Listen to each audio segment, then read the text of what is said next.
disturbance at Acer Plaza? 10-4 dispatcher, verify address. It's Acer Plaza. Repeat, Acer Plaza.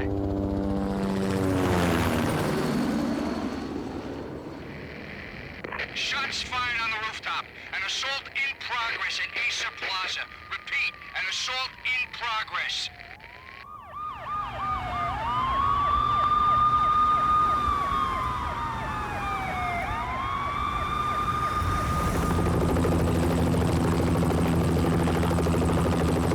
It's a war zone down here. 1085 dispatcher, need additional units. Additional units now. Officer in danger. Officer in danger. 10-5, please repeat. 10-5, all units, emergency. Officer in danger. Acer Plaza. Repeat, Acer Plaza, all units. They were all dead. The final gunshot was an exclamation mark to everything that had led to this point. I released my finger from the trigger, and then it was over. To make any kind of sense of it, I need to go back 3 years. Back to the night the pain started.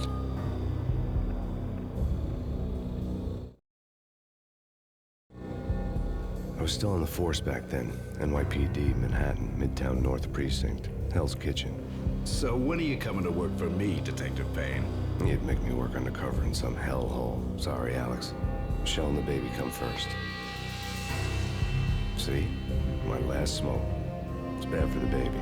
That's you, Max. A regular Boy Scout. See, Alex. Still on for poker Thursday night, right? Like taking candy from a baby. Life was good. Sun setting on a sweet summer's day. The smell of freshly mowed lawns. Sounds of children playing. A house across the river on the Jersey side. A beautiful wife and a baby girl. The American dream come true. Honey, I'm home. But dreams have a nasty habit of going bad when you're not looking. The sun went down with practiced bravado. Twilight crawled across the sky, laden with foreboding.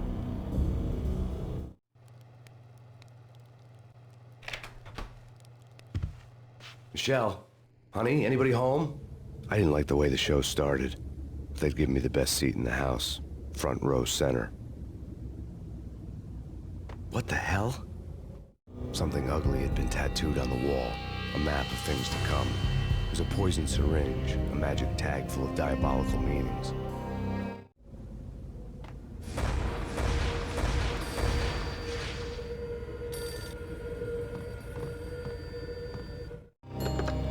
Listen, someone's broken into my house. Call 911. Is this the Payne residence? Yes, someone's broken into my house. They're still here. You have to... Good.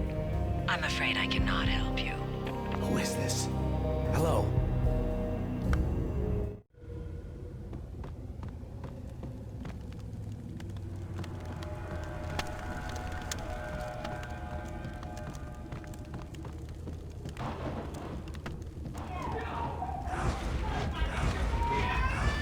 Michelle!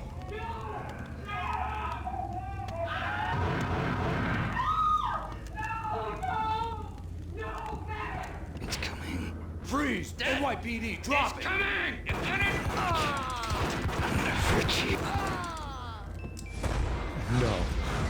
No, please, God, no.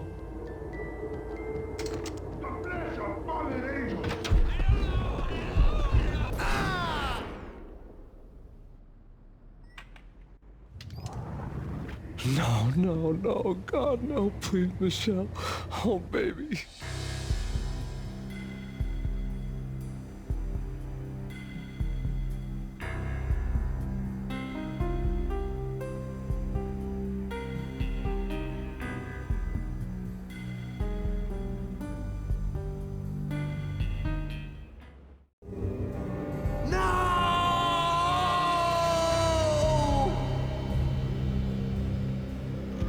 That was 3 years ago.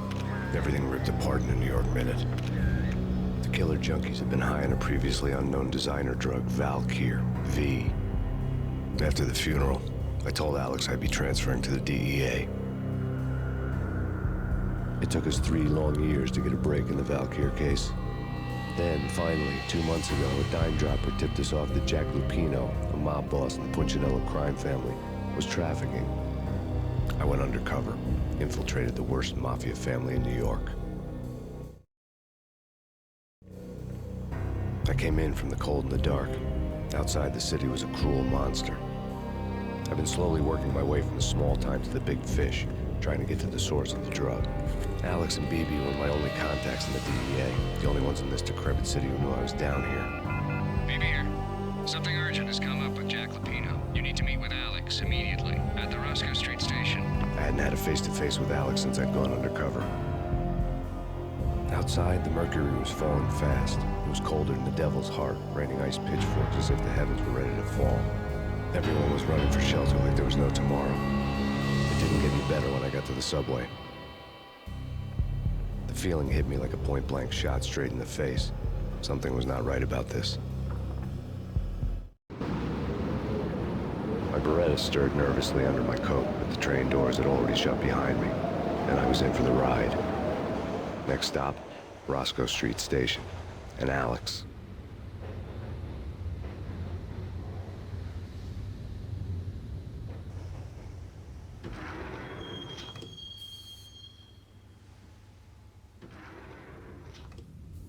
The station was drenched in gloom. Alex was a ghost, nowhere to be seen. I'd have to look for him.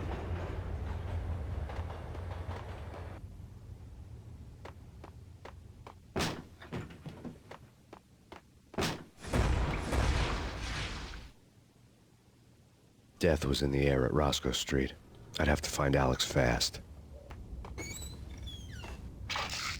The pills would hold the pain back for a while.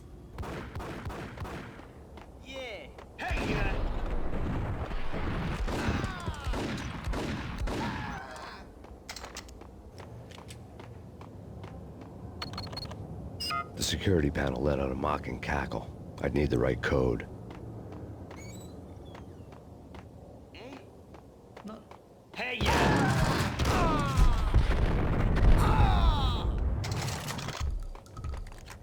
While looking for Alex, I had ended up in the middle of a big-time crime operation. The power to the rail had been cut. I'd have to get it back on to get the train moving. Kiss it good.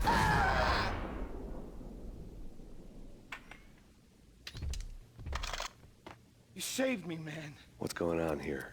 A massacre. These armed thugs just appeared from nowhere. We need to get help. I can make the call from the control room 1 floor up. Can you take me there? Sure. Sounds good. Follow me. Home free. This way.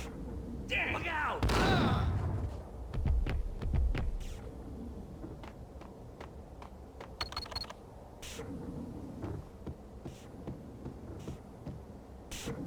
Whack him!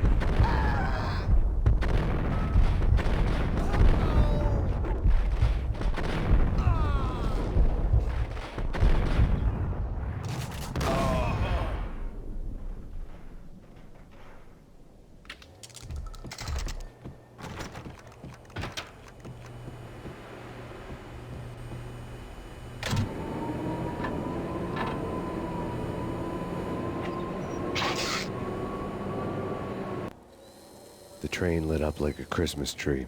The power was back on.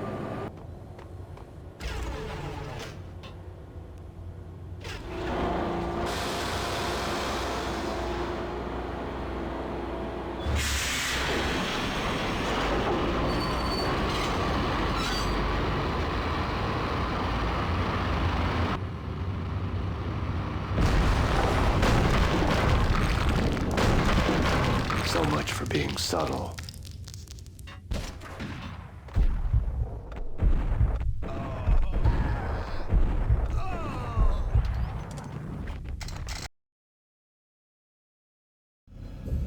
The rusty door led to an abandoned part of the station, closed off since the early 40s. Something big was going down at Roscoe Street. Maybe that's why Alex had wanted to meet me here. Maybe not. One way or the other, I was gonna find out.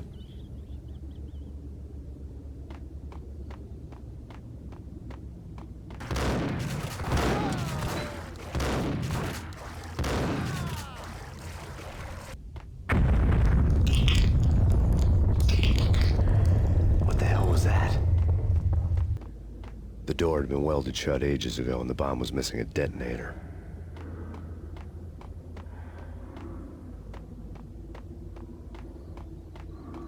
Okay, fellas. The police are on their way. New York's finest are gonna be here soon. Just stick to the plan. We've got our own private exit route. In and out, do your thing. Wham bam, thank you, man.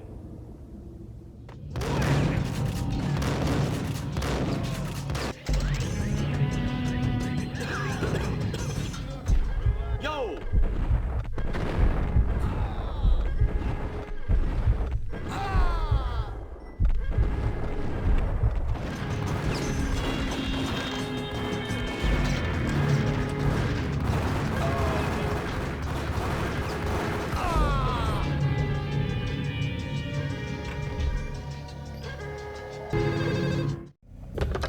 We come to you now live from the crime scene.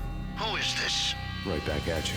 This is Deputy Chief Jim Bravura from the NYPD. You are to cease your criminal activities and surrender immediately. Sure thing, Jim. Me and the boys have been talking and everyone's real sorry. They'll never do it again. Who the hell is this? Being placed at the scene of a bank robbery wouldn't have tipped the odds in my favor.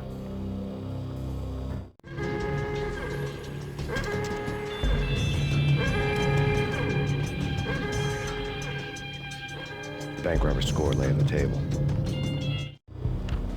The bank robbers have been after Acer Corporation bonds. The Acer success story had recently been on every channel and on the cover of every magazine.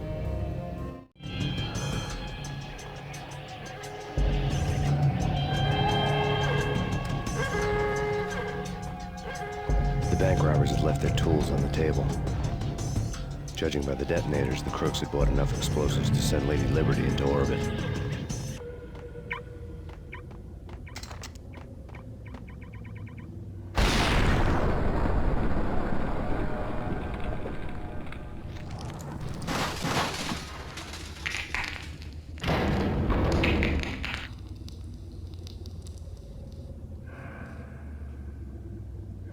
Hold it! Max, Jesus, you almost gave me a heart attack. I nearly shot you. Alex, I'm glad to see you. What the hell's going on? There are more corpses here than at the city morgue.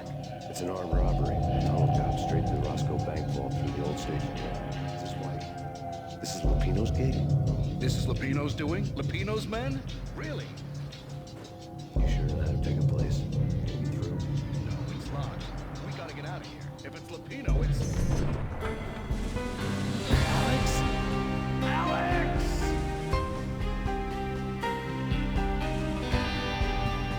There was nothing I could do. He was dead.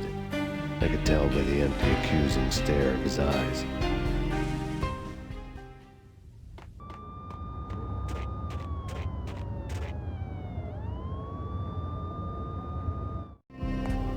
Alex had kept me relatively sane for the past 3 years. Now I didn't know how I felt. Somehow he had stumbled upon something big and ended up stepping on Jack Lupino's toes. Lupino ran his racket of sex, drugs, and contract killings from a sleazy hotel in a slum block of tenements. The NYPD was closing in. I could hear the sirens. Their wail was a crescendo. Lupino thought he could get us by taking Alex out and leaving me to take the fall for it. All he had gotten was my attention. I went for the hotel first. It was a sad old thing with flickering lamps and faded colors, cheap mobster punks and tired-eyed prostitutes. I walked straight in, playing with Bogart, like I'd done 100 times before. The place was run by a couple of murdering mobsters with shark smiles.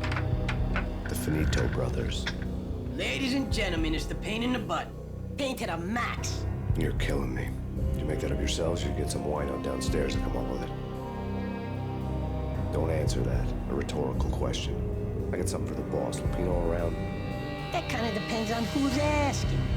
A friend or a junk squad plan. Don't answer. It's one of them, how do you put it, rhetorical questions. Lupino ain't here, but he said bye. Lupino wasn't in his cheap hotel. Instead, I ran into the Finito brothers. My cover had been blown. The door slammed shut behind me. And then I was dodging bullets like raindrops. Pain in the butt. Ha ha! Pain to the max. Junk squad king. Ticket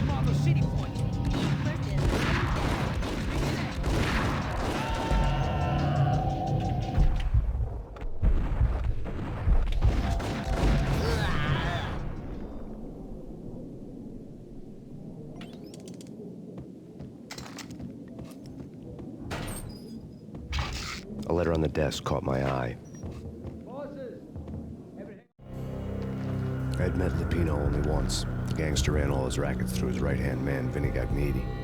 Gagniti was a high-strung whiner on the verge of breaking apart, like an overammed Energizer bunny. He had the brains to run the business, but he lacked the balls, always falling short, taking his frustration out on underage addicts and call girls. The V deal goes down at your hotel. Jack's exact words, quote, "Vinny, you're in charge of this one," unquote. Rico Muerte's coming to see it through. Anything goes wrong and everybody's gonna get dead. Goes double for you. Treat this guy real good. Anything he wants, you give him. Don't screw this up or you're finito, finitos. A V deal meant added security, locked doors, lots of nervous thugs with itchy trigger fingers. I'd seen nothing coming in, but that didn't mean it hadn't been there. Rico Muerte was a regular Kaiser Soze, a spook story told to keep the apes in line. 313. The Finitos had scribbled Muerte's room number on the note's margin. All right, bosses. Joey, Virgilio, you all right there? They're not answering. Call the others. Tell them to come quick. Okay, but we can't wait for them. We gotta go in now. Bosses, we're coming in. It's Payne!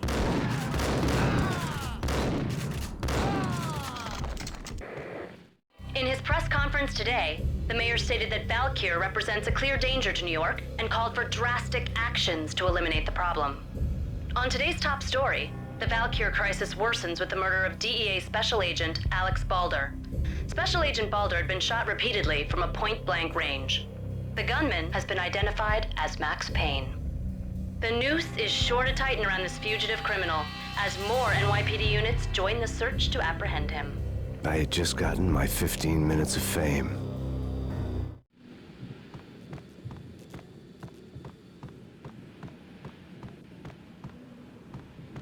And now, an all-new episode of Lords and Ladies, brought to you in part by Acer Corporation.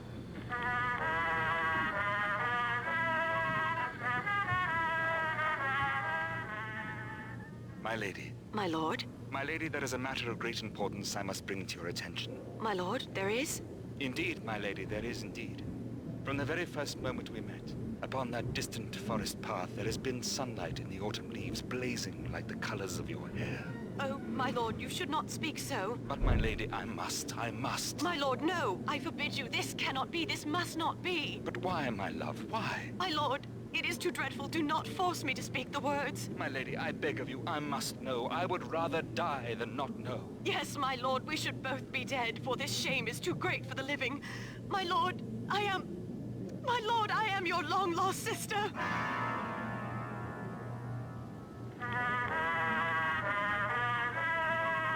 V-head junkies could go off without a warning. I had to be careful. It's coming.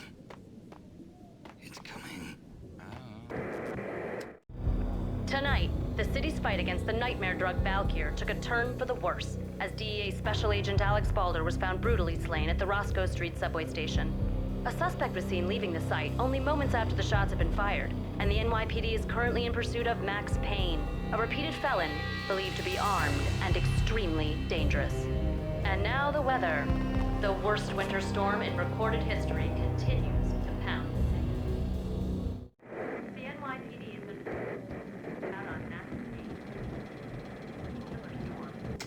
Payne. I'd found Muerte's room.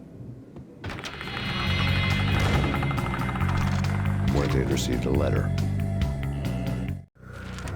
Our investigation had turned up nothing to link Angelo Punchinello, the head of the Punchinello family, to Valkyr.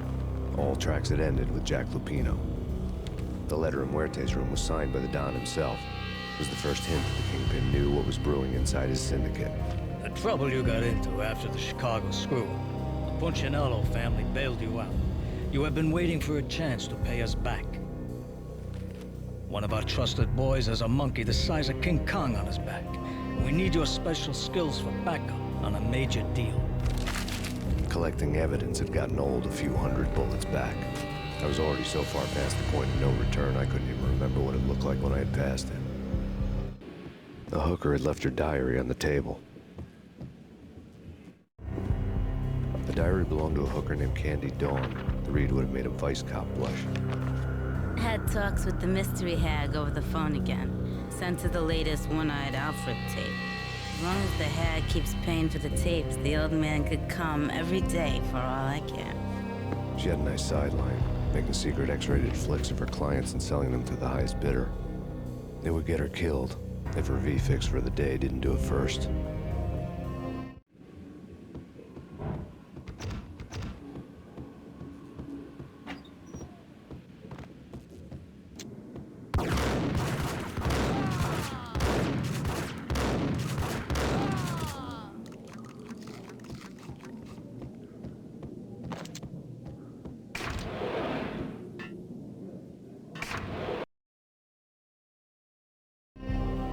The old service elevator rumbled down to the bowels of Jack Lupino's hotel.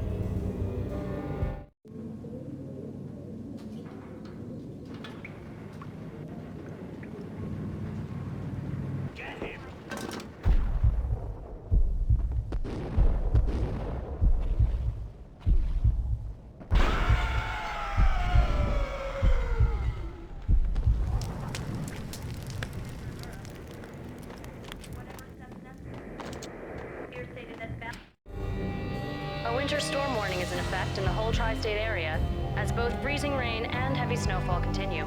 Many roadways are already closed, and people are advised to stay indoors. The severe blizzard has ravaged New York for 3 days now, with no end in sight. We'd been snowed from the start in the Valkyr case. The forecast said there was plenty more where that had come from. But the snowbound city was on my side. Less chance of innocent bystanders getting caught in the crossfire. Exhibit number 1, a newspaper. A dead man tied to a chair lay on the boiler room floor. Captain Baseball Bat Boy has an unbeatable track record in superhero death matches. But a 6-pack of root beer gets me every time. The murder weapon was a baseball bat, now lying in a pool of drying blood next to a newspaper folded open on a Captain Baseball Bat Boy comic strip. Chill with the guns. Trust me, you don't want to piss Muerte off. Gentlemen, let's do business. Green for green. Cheers and green-eyed angels. Amen.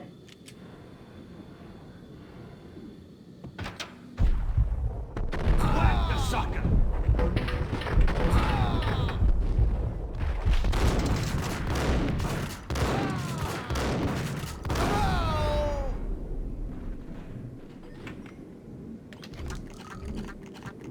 A lifetime ago, this would have gone down as a narcotics arrest. The transparent cylinders glowed green, full of Valkyr. There was a key on the table. It was dirty money.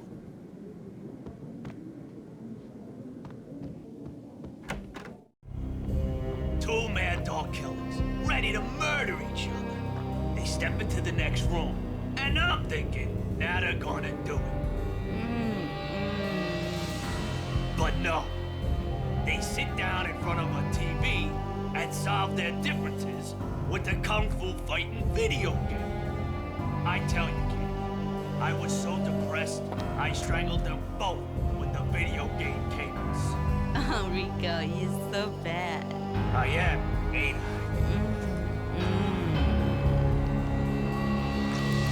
Rico Muerte, big-time hustler. Who the hell? It's that cop. Muerte went for his gun.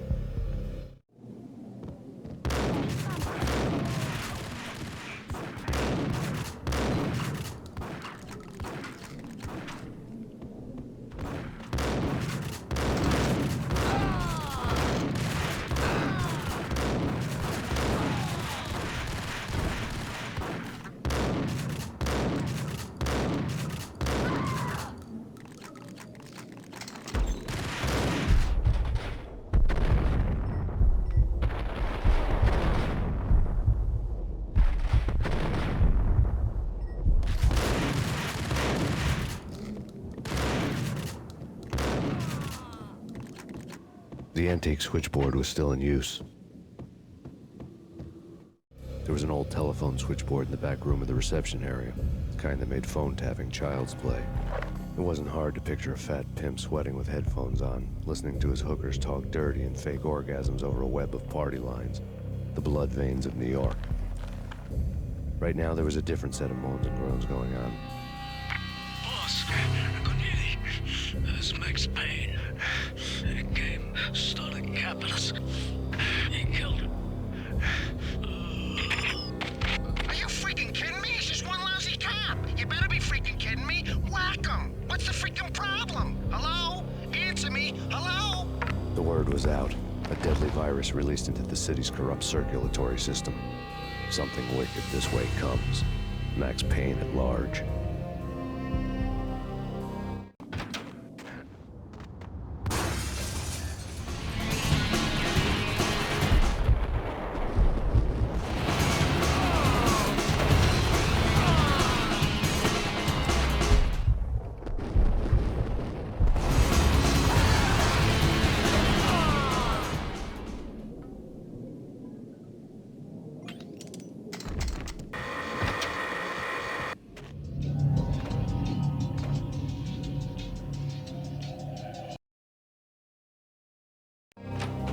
Turn around, walk away, blow town. That would have been the smart thing to do. Guess I wasn't that smart. Lupino's tenement buildings were a seedy hangout for all kinds of sleaze. A liquor store, a pawn shop, a laundromat full of mobster bookies and loan sharks. The list went on. The how and why of it was a mystery to me, but they knew I was a cop. They knew I was coming, and they were going to get real trigger-happy about it. I got to see Lupino's hangout all lit up. A bomb went off, turning snow into liquid gold. A pillar of fire lifted the remains of a car straight up into the air. The flames were highlighted on the hood of a black Mercedes-Benz as it coasted down the street real slow, as if the driver didn't have a worry in the world. I got a good look at the man riding shotgun. It was Vladimir, the head of the local Russian mob, the fly in Don Punchinello's soup.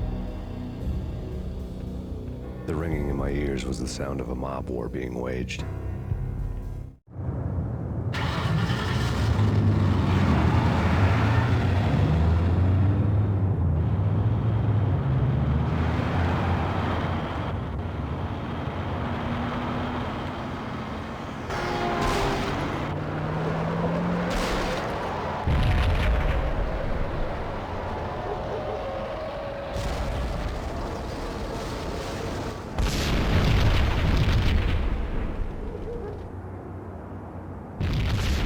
Another bomb exploded inside the closest slum building. It was a lucky break. The goons inside were spooked, but luck always came with a price tag. More bombs could still be ticking inside, and the cops would already be on their way. Jack Lupino's suite was on the top floor. At least it used to be, before the explosive makeover.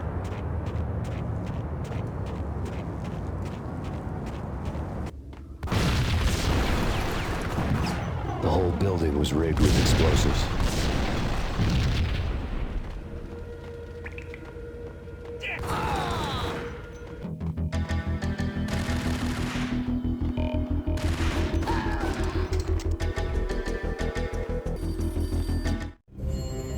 A beaten-up phone in the entrance hall was ringing.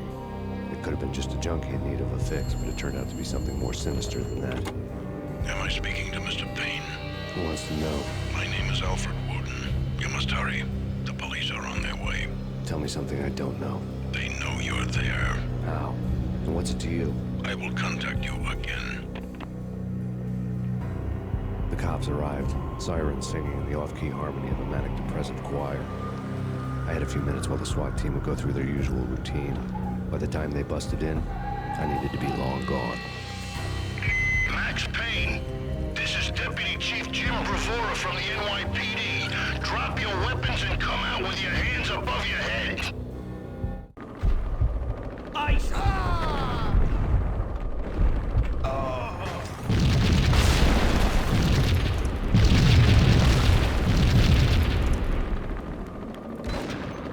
Someone had left a letter on the counter. Suddenly it all made sense. The bombs, the Russian mob boss making an appearance in person. Gagniti was his usual self. All talk and no walk. After our hit, the Russian has only a couple of guns left, and they can be bought. There's no freaking way he has the guts to try anything after that. As it turned out, the Russian had plenty of guts. One thing you could count on. You push a man too far, and sooner or later he'd start pushing back. There was a key on the shelf.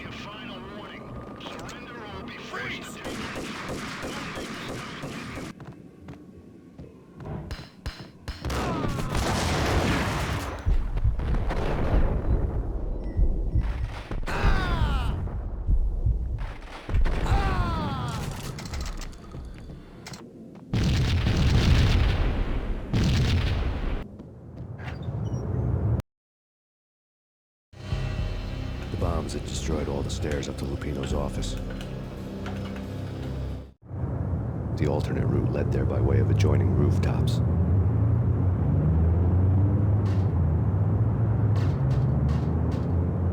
It's never been this cold. Never ever. It's like the sky's falling. Yes, sir. It's the end of the world as we know it. And I don't feel fine. I don't feel anything. Not a thing. I'm freezing my butt off.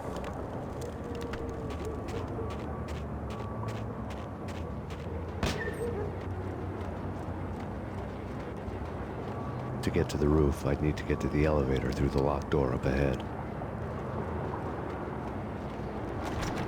Pizza delivery. Never seen you before. Buzz off, Joker.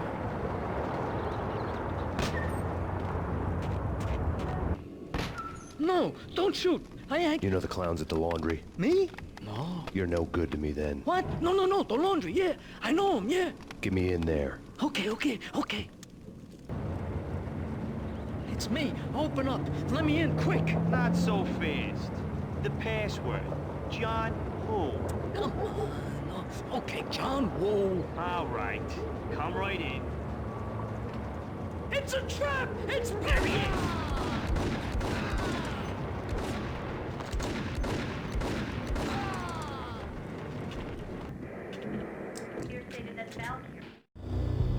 New York City is in crisis tonight, with reports of Valkyr-related gang war in the streets of the Bronx. Apparently, Max Payne, wanted for questioning in connection with the slaying of a DEA special agent earlier tonight, is waging a one-man war against his former partners in crime. Among the listed casualties so far are notorious mafia members Joey and Virgilio Finito, as well as Rico Muerte, himself a fugitive from the law, and a suspect for several murders in the Chicago area. The NYPD has been placed on full alert. A citywide APB has been put out on Max Payne. Deputy Chief Jim Rivera has promised to take whatever steps necessary to bring him to justice. What those steps may be remains to be seen. For NYCNN PD News, this is Kira Silver.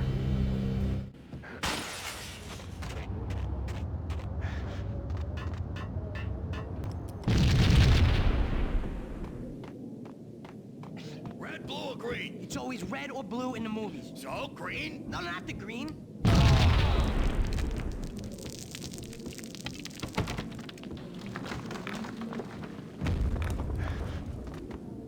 What the hell are you standing around here for? They're bombing us. What are you doing? You're doing nothing. What are you doing? This is war. Freaking war.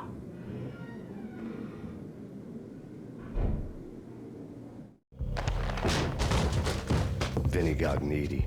Just the man I've been killing to see. Payne? Freaking fed. I knew from day one there was something screwy about you. What do you think you're doing? You're a freaking cop. You ain't got squad on us. You can't just come in here waving your piece like it meant something. Yeah. Oh my God. Oh God, you shot me. Ah. You're dead, Payne. What the hell are you waiting for, you apes? Kill him. Kill him. With pleasure, boss. Gognitti bailed. I made like Chow Yun Fat.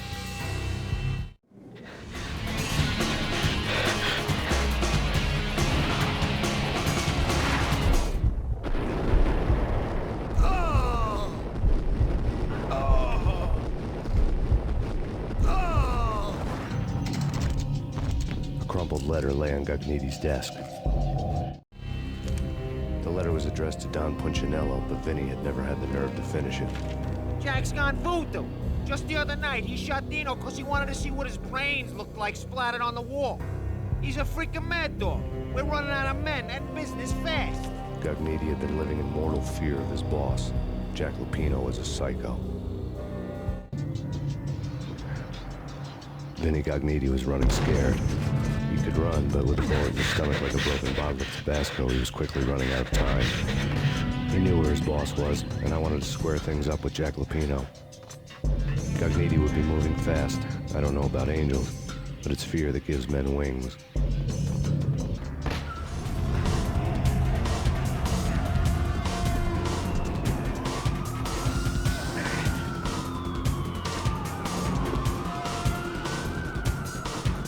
Gognitti hitched a ride.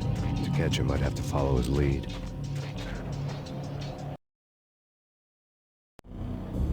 This was my second train ride of the night. The way it started didn't promise anything better than the last one. Freezing wind tearing at my face like sandpaper and razors. Ice hard and slick under my hands and feet. And somewhere in the background, the wail of sirens. The city howling after me. New York sped by in fast forward. Dark rooftop water towers and a dead forest of antennas and chimneys, all a blur. When the train he was riding slowed down, Gagniti made his move.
It's Payne! He's coming down the stairs! Shoot the bastard!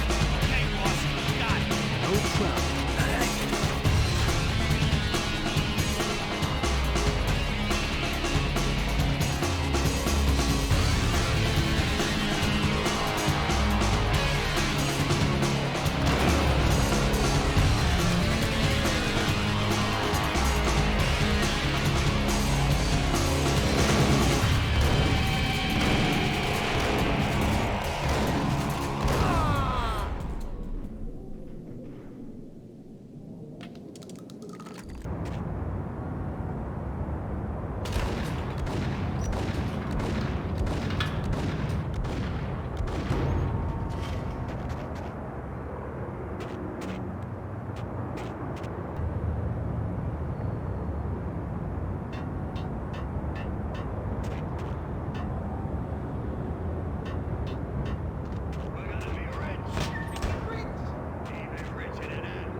Max Payne has nowhere left to go. We are very close to capturing him. You'll get a full statement then.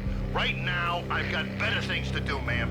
That was Deputy Chief Jim Rivera from the NYPD with no further comment at this time.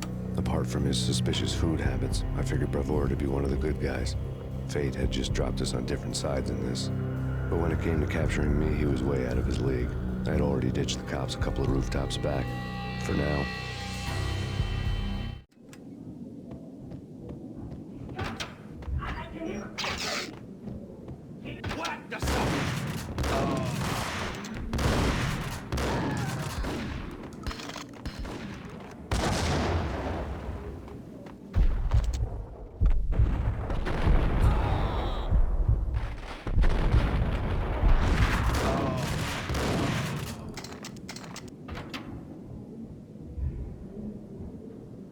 Open, goddammit!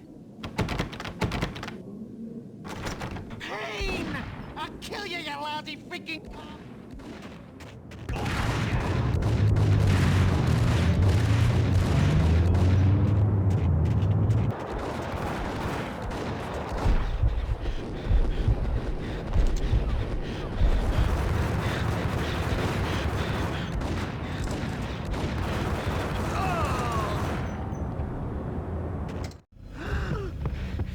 Gagniti ran out of steam in a dead-end alley with steam boiling out of the sewer grates like all the fires of hell were burning high beneath us. It was shakedown time. Where's Lupino? Screw you! Bad start, Vinny. Ah! Police brutality! I rate pretty high on that. You can't just hurt me in cold blood? Just keep telling yourself that. Listen good, Candyman. I'm not gonna be anybody's fall guy. I want to know where your boss is hiding. There was no glory in this. I hadn't asked for this crap. Trouble had come to me in big dark swarms. The good and the just were like gold dust in the city. I had no illusions. I was not one of them. I was no hero. Just me and the gun and the crook. My options had decreased to a singular course. I'll tell you, just don't hurt me no more. Lupino's at Ragnarok, the nightclub. Book me. Take me in the whole minute to freaking jail, just don't hurt me. Your rights will be ready at your funeral. Ragnarok was Lupino's private nightclub, a den of drugs built into an old theater. I knew what waited inside. V-head junkies ready to explode in random acts of senseless violence, and Lupino's goon squad, the worst stone-cold killers this side of hell. Ragnarok was as inviting as a headache, flickering and flashing to a machine gun beat. The belly of the nightclub was a gothic theme park that began with bondage games and led to the nasty stuff from there. As subtle with its dark message as a cop killer bullet through the heart, like father, like son, just like Jack Lupino.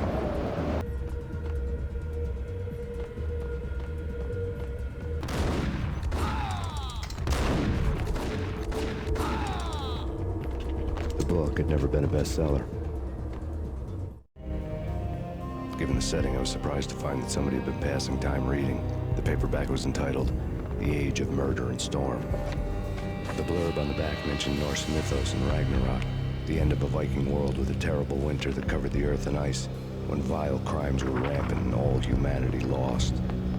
I could see how somebody impressionable might get it into their head that we were at the end of time. I was also beginning to see what the nightclub and its owner were all about.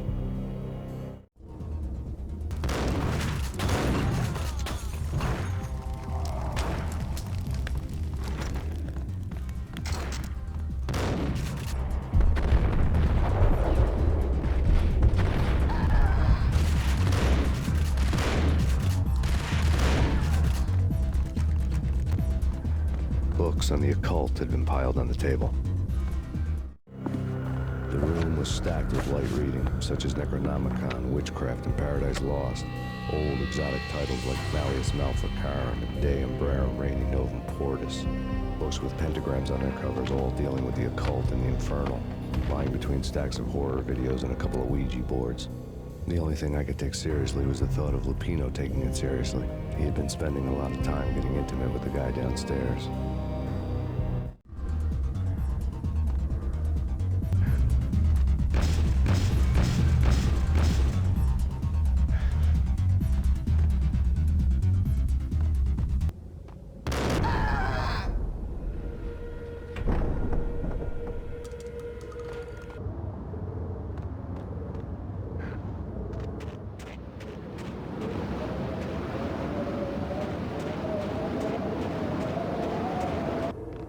Karaoke never was my scene.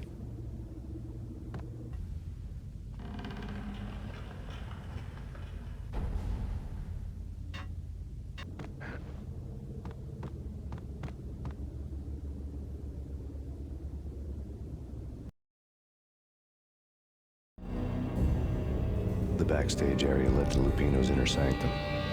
The hot air inside was like an invisible wall, thick with incense and something else, a sickly sweet smell that made you gag. This was the rotten core of the Big Apple. Lupino lurked somewhere ahead, like a spider at the center of his web, waiting. The vapors in the air started to make my head swim. Torn pieces of a letter lay scattered on the sofa. Punchinello had threatened Lupino in writing. The note had been torn to pieces, bloody fingerprints all over them. Don't want you to think that one of my boys is not playing with a full deck. Shape up, Jack. We are running a business here. I'd hate to send the trio to strong-arm you. The trio were the Don's notorious henchmen. It was obvious that Lupino hadn't been intimidated by the threat. Lupino's notes covered the table. Jack Lupino was crazy, all right. The table was scattered with notes of demented arcane nonsense written in rusty blood. A mishmash list of demons, devils, and dark gods evoked. Beelzebub, Asmodeus, Baphomet, Lucifer, Loki, Cthulhu, Lilith, Hela! Blood given to you all. He was after that old Faustian deal. Your soul for power and fortune. Just sign on the dotted line with your blood. Lupino's notebook lay on the pedestal. Jack Lupino was crazy, all right. Mythic wolves, let loose to devour the sun and the moon. Lupino is the wolf. I'm Mr. Beast, the big bad Fenris wolf. I'm the end of the world man, wearing the flesh of fallen angels. After Y2K, the end of the world had become a cliché. But who was I to talk? A brooding underdog avenger alone against an empire of evil, out to right a grave injustice. Everything was subjective. There were only personal apocalypses. Nothing is a cliché when it's happening to you.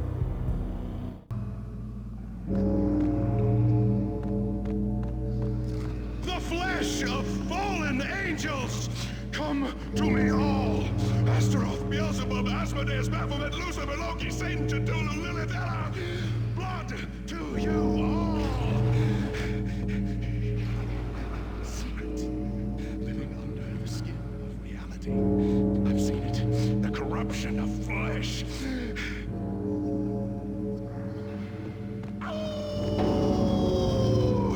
I'm the wolf, yeah! I am the wolf! You have come. It's now! I will rise to her side! I don't need the words! I'm beyond the words!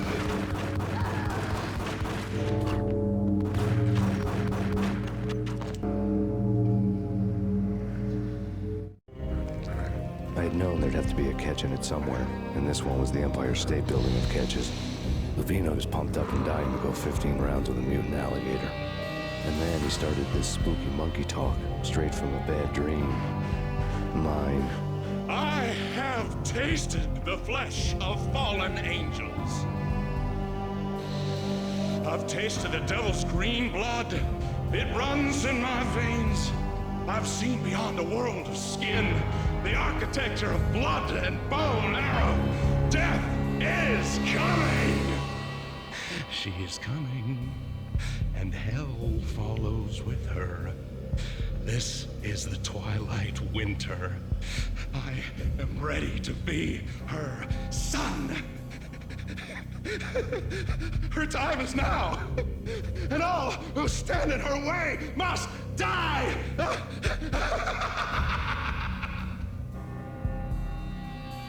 Die! You'll die! You'll die! Now! All die! The wolf!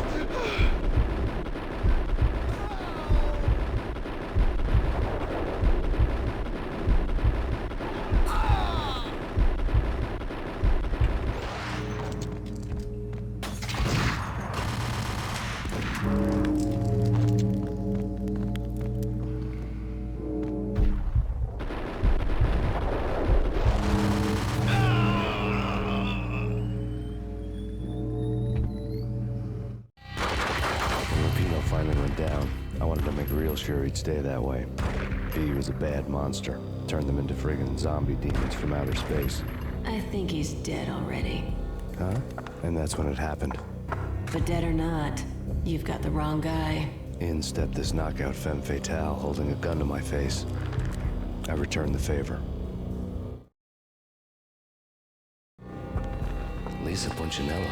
Lisa Punchinello was the Don's wife. Mona Sachs, Lisa's evil twin. Your safety's off, evil twin. You might hurt someone with that gun of yours. Lisa's the damsel in distress. I'm the professional. I'd blow you away without batting an eye. Sure, and you can check out my credentials splattered all over this joint. Jack couldn't have framed you. Not the state he was in. We're after the same slime bag. Angelo Quincinello's the one who murdered your friend and framed you with it. You know this for a fact. I've got my sources. I don't have a clue these days. I just shoot them as they come. Who put a contract on the Archfiend? This one's mine. I hate the guts of that sadistic wife-beater. Why not pool our bullets for this one? I thought you'd never ask. My finger was starting to twitch. How do you like your whiskey? I'm easy, as long as you don't try to slip me a Mickey. You're a real angel, Max. It was good stuff. Tasted sweet as honey going down. Nothing personal. Can't risk you going berserk and getting Lisa killed.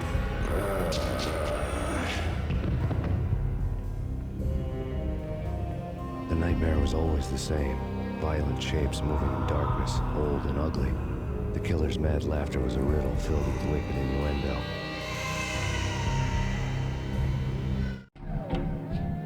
Somewhere, the baby was crying.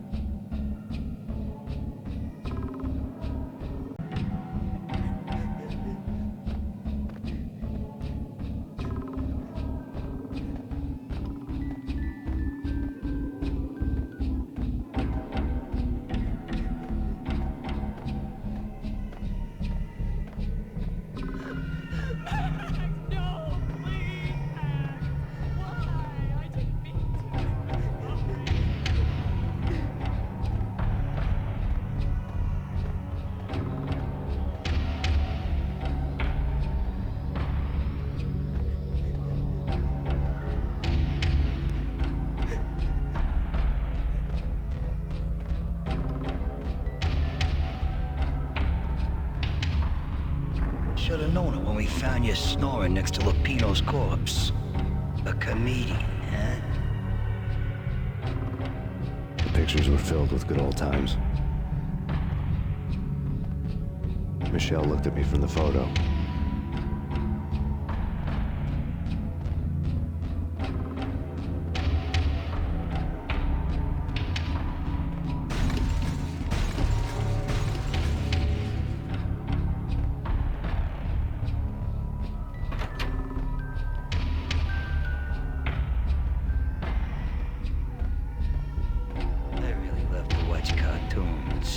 Captain Baseball Bat Boy's my favorite.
No.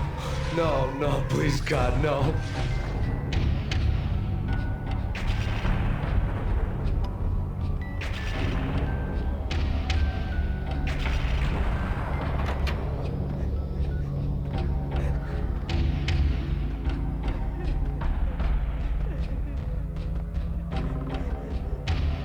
Slice them, dice them, shoot them full of holes, blow them to bits, vaporize them, disintegrate them. No matter what you do, they'll still be back. Good as new. Michelle's diary lay on the table. Michelle was working part-time in the district attorney's office. Her diary was open on today's entry, her handwriting all pretty curves. An army dossier found its way to my desk yesterday. Valhalla? Isn't that a Norse myth? Something about Vikings? I tried to tell Max about it, but he was busy, that cute frown on his brow. Guess it's nothing, just a mix-up at the courier service. From now on, I would always find time for her. It was a hollow promise. Too little, too late.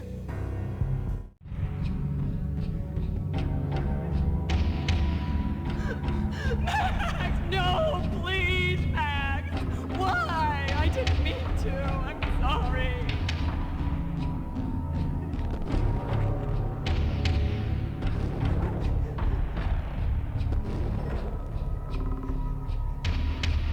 Murderer! You killed her! Nothing like that ever happens in the real world.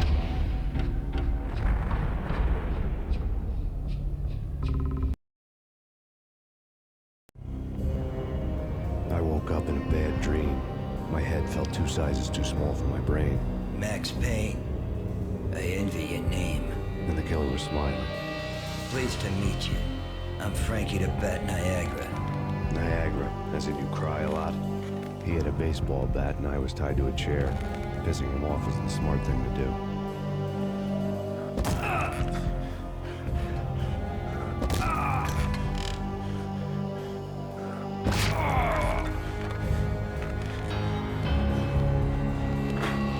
Nothing wrong with a little laugh now and then. Take me, for example. I love to watch cartoons. Cartoon violence is a fascinating thing. Let's take a break. I need to take a leak and maybe grab a cold one at the bar. Don't worry. I'll be back to finish this off. And then, it's checkout time. You play, you pay, you bastard.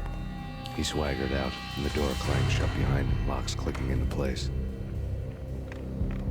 Everyone makes mistakes. Mine hadn't been to crack jokes about the goon with the bat. He'd have cracked my skull regardless. It hadn't even been to trust a girl with a gun.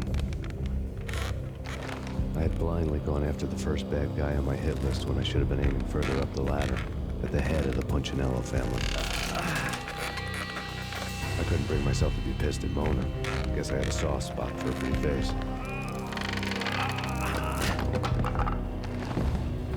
But when somebody decides to play baseball with your head, you tend to get sore. They had dragged me back to the basement of Lupino's hotel. I was beaten, bruised, and blue. I felt like the chair I had broken to get free.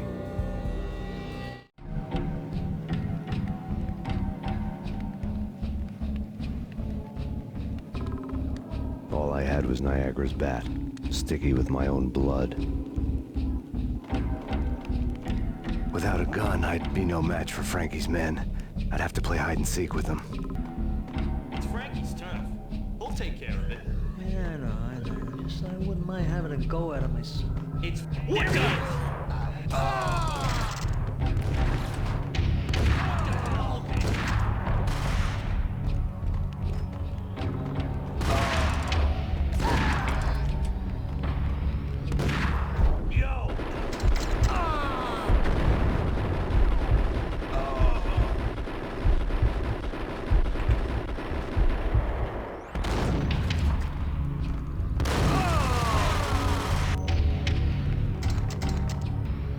Another newspaper caption for a murder scene. Frankie had left his calling card, a Captain Baseball Bat Boy strip, next to a sewer passage filled with bodies. You'd better not mess with Captain Baseball Bat Boy. Even my archenemy, Bicycle Helmet Girl, swoons at the sight of me. Aha! There were enough corpses to put a mass murderer to shame.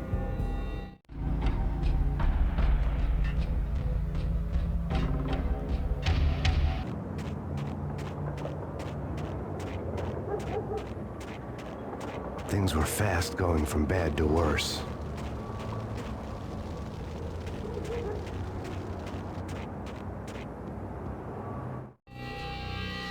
The men in blue had come and gone. They had decorated the place with chalk outlines and tied it together with yellow tape. The cops who had stayed behind were dead.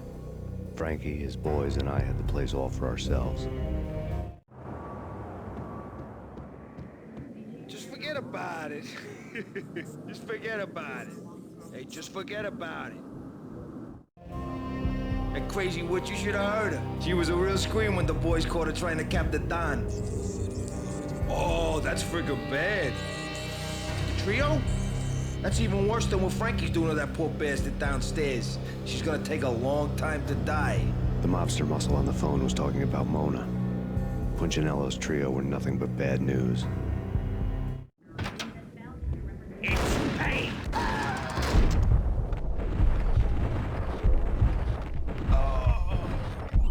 More evidence that Punchinello didn't like me much. The fact remains that all the victims so far identified in the Ragnarok shooting have been known criminals, many of whom had large doses of V in their blood. Reliable sources say that Max Payne was also among those killed, although no body has been recovered at this time. Reliable sources. That meant somebody thought the Mafia had me. Didn't want the cops snooping around anymore. The body would be delivered to them barely recognizable. Case closed. Don Punchinello had the power to be that reliable source, which was no news. But his news was old news. Framing me hadn't been enough. Don Punchinello had put a hit on me. He wanted me dead. It had been important enough for him to give written instructions to Frankie about it. Max Payne should die like a dog for the trouble he's caused. Frankie, I know I can trust you to give this matter the dedication it needs.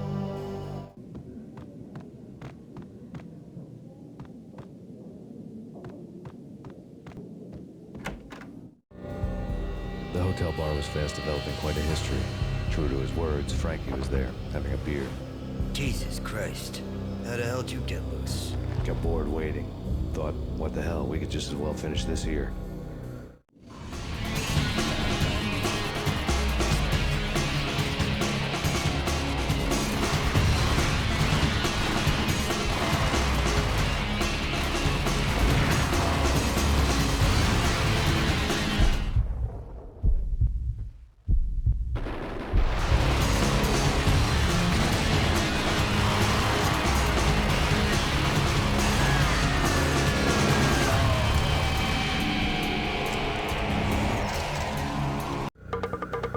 Thank you.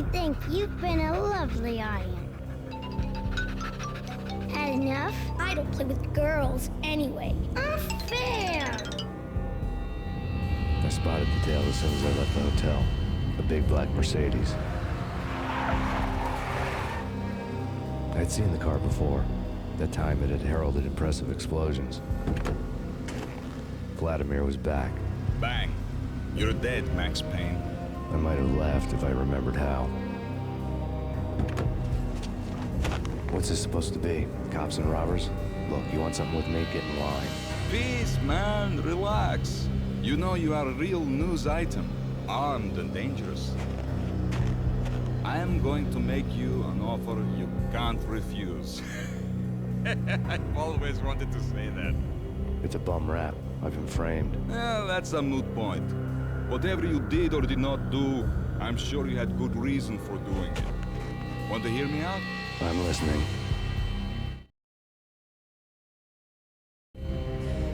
Punchinello messing with V is bad for business all around. But that's not all. There is this guy, Boris Dime, used to pull jobs for me. He's the captain of the cargo ship Charon. Now the bastard turncoat has gone over to the other side, Punchinello's. The ship's loaded with high-res hardware, guns, my business. If Punchinello gets hold of that cargo, he's won and I have lost. And you'll have your work cut out for you. If you want to get to Punchinello, you'll need heavy-duty persuaders.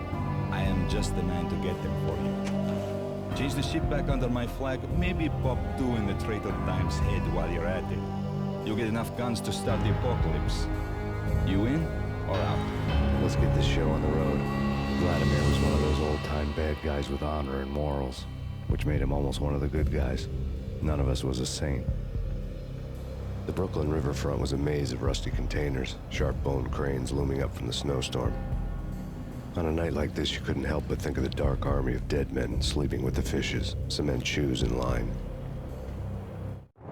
No Minotaur lurked in this labyrinth, but somewhere out there, on the clanking deck of his cargo freighter, the skipper of the K-Rod was waiting, like the ferryman of the river Styx.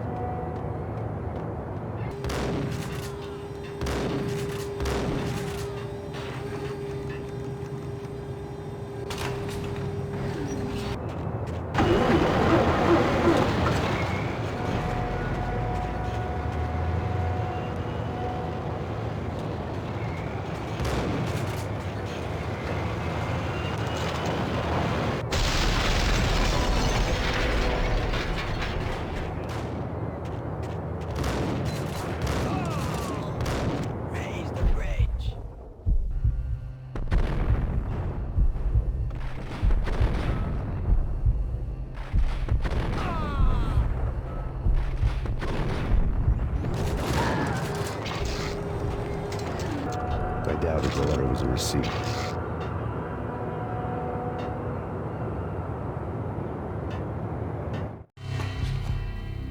Rico Muerte had come to town to do more than just sort out family troubles. Exhibits number 1, 2, and 3. A briefcase of money, a sniper rifle, and an envelope with one word neatly printed on a folded piece of expensive paper. Mayor. It didn't sound like a mafia contract at all. It was too cold and too to the point.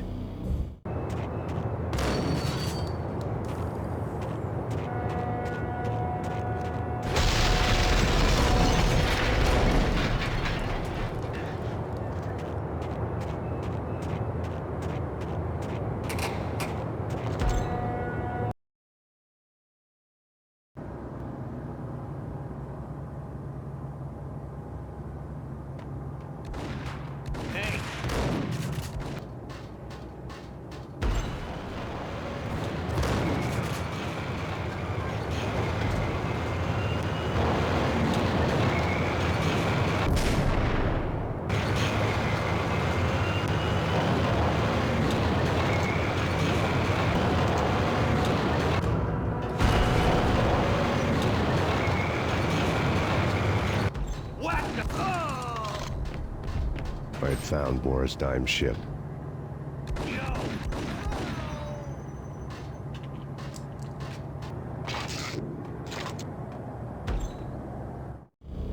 Rust had crept over the sides of the cargo steamer a long time ago.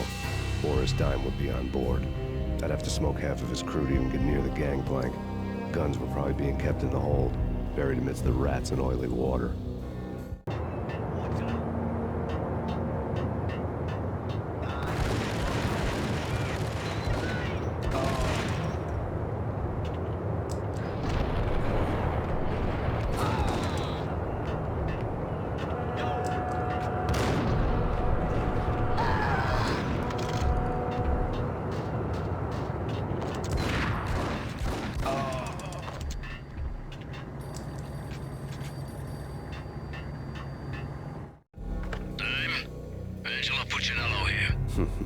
Angie, tell me, how much did Dime cost you? I bet it was more than his name. Max Payne. Right the first time. You're dead, punk. You sure you're not confusing me with Boris here? But you are right, of course. Pretty soon we should get together and have a talk. You son of a... Pissing Punchinello off was a dangerous game, but when people get mad, they make mistakes. I should know. That's where I wanted Punchinello, mad enough to trip over his own feet, preferably into a grave.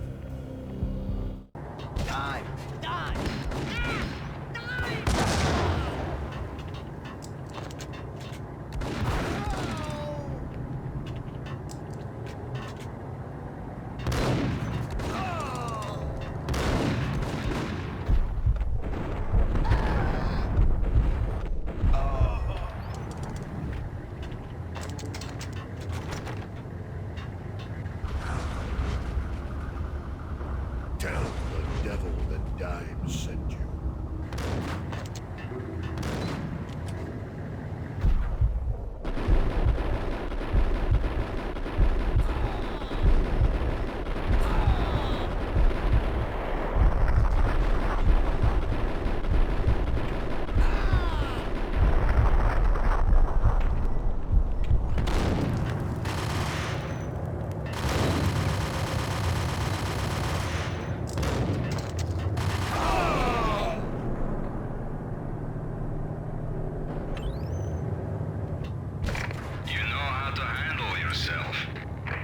Anybody who says different is calling me a liar.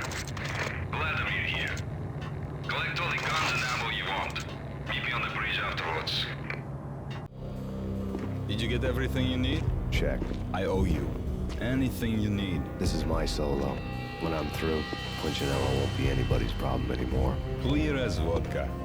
But anytime you get between a rock and a hard place, just whistle. This could be the beginning of a beautiful friendship. You really get a bang out of this big-time gangster act, don't you? Even with all this firepower, I figured I couldn't get to Punchinello at his manor. I could only hope that he wouldn't pass a chance to hear me beg, to see he's won. This is Max Payne. I want to cut a deal. Payne, you're a dead man. That's what everybody keeps telling me. I got your ship and her cargo. I want to meet. No pain, no gain. Capiche? You know my restaurant? Yeah, I know it. One out. Punchinello's restaurant had seen better days. Snow was falling like ashes from post-apocalyptic skies, but that was outside. Things would soon get hot in the Don's restaurant. I knew it was a long shot, Angelo Punchinello actually showing up, but there was no crime in hoping.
Punchinello was burning to get me. The feeling was mutual. He was trying to put out my flames with gasoline.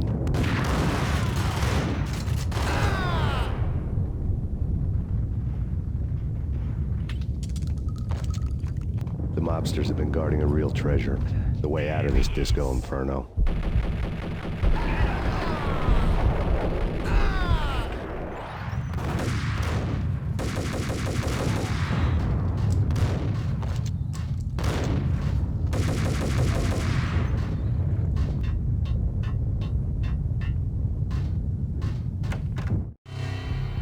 Vlad had seen my smoke signals. The Mercedes was revving to go, almost drowning out the banshee wail of the sirens. You coming? We'll drop you off at the Punchinello Manor. Sounds good to me. When this is over, look me up. I could use a professional like you. I'll keep that in mind.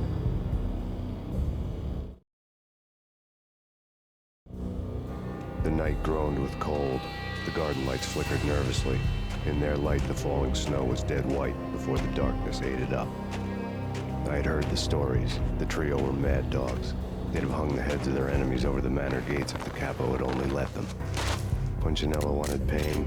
He'd see the pain. The trick in my situation was that there was no trick, no matter what the movies tell you. No rules, no secret mantra, no roadmap. It wasn't about how smart or how good you were. It was chaos and luck. And anyone who thought different was a fool. All you could do was to hang on madly, as long and as hard as you could. Someone had graciously left the back door open for me and killed the guards. My money was on Mona. I knew the trio would be standing between me and Punchinello. I had read their rap sheets, thick as phone books. No one would be walking out of here alive. The numbing cold of the broken night had followed me in. Upstairs, the trio tangoed down the manor halls to the silent rhythm of their murderous hearts, the blood of their victims rust on their lips. Vince Mignano, Pilot Providence, a.k.a. Big Brother, and Joe Deadpan Salem. The pistol was a frozen lump in my hand, piercing the skin, gnawing me to the bone.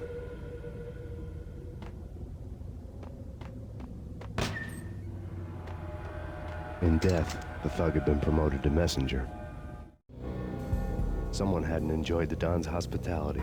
Someone with a flair for the dramatic. Someone who had let herself out of a locked cell and past a couple of armed guards. My thoughts were on Mona again. I could only hope she was a good enough gambler to walk away while she was still winning, before she'd run into the trio.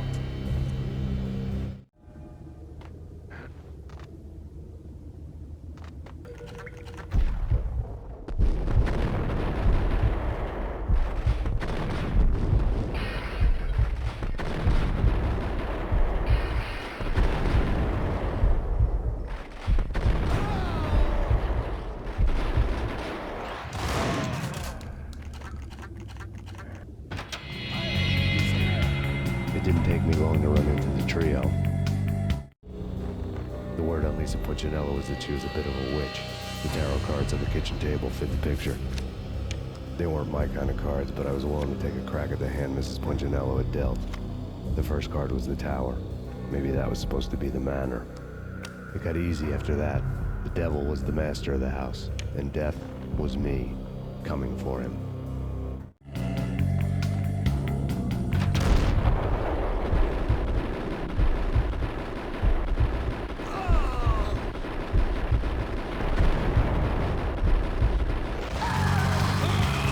One down, 2 to go.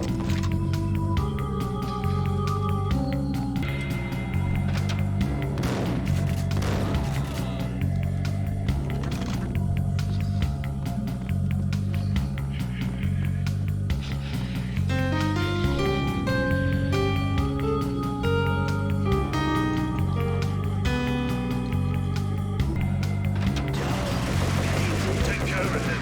I want him dead.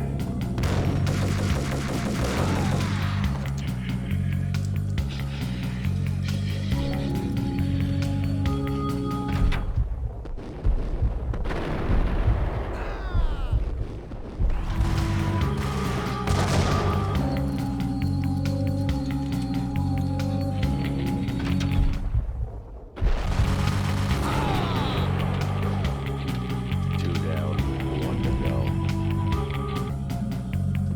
No stopping him. This way.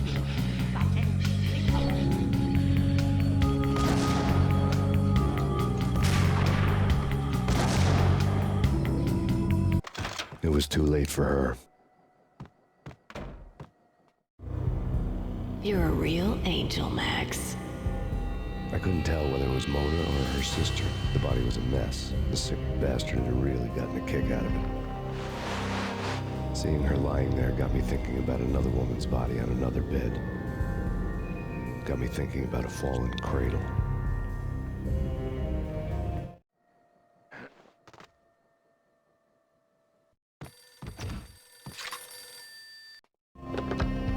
Max Payne, Talk to me.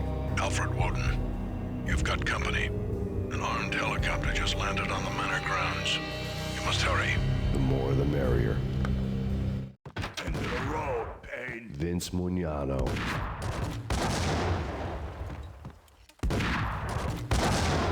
Punchinello's trio was done for. Outside my door. Hurry. He's coming for me. You gotta hurry. Please. I could hear Punchinello on the phone begging for help. He should have been saying his goodbyes. Punchinello was a pushover. The moment I stepped into the room, he folded like a deuce before a royal flush. No, wait. I was just doing what I was told. I couldn't refuse. She's someone high up. Government, maybe. I don't know. He was trying to buy more sand for his hourglass. I wasn't selling any.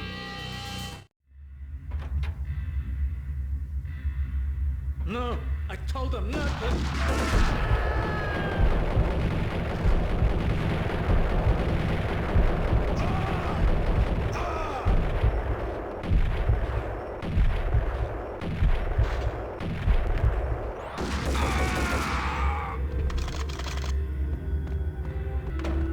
Drop it. Don't move. Game over, Max Payne. I could tell when I was outgunned. It was time to take another beating. The mystery witch was a real barracuda. Trouble on dagger heels, a smoking assault rifle in her hand, and an army of killer suits behind her. How sweet. I get to kill 2 birds with 1 stone. Sooner or later, it was going to catch up with you. Mr. Payne, it's time to show you the benefits of my brew. Be a good boy now. You'd find that Lady Luck was really a hooker. Ah! You were fresh out of cash.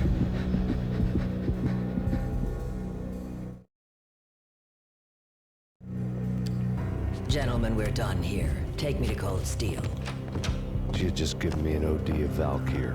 I could feel green fire eating my brains. They turned to steam. They did a fade on me. I never had a chance. The witch had got me just as sure as if she put a gun to my head and pulled the trigger. The shadows rushed me, bruised mugshot faces hungry for revenge. They knew my weak spots and closed in for the kill. The floor turned into a vortex of green blood. I fell. The flesh of fallen angels.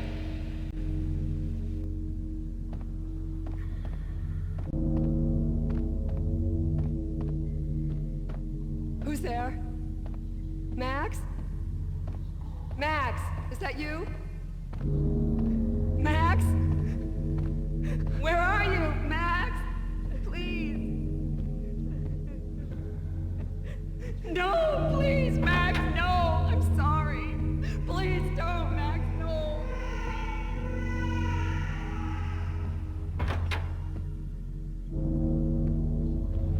Max? Where are you, Max? Please.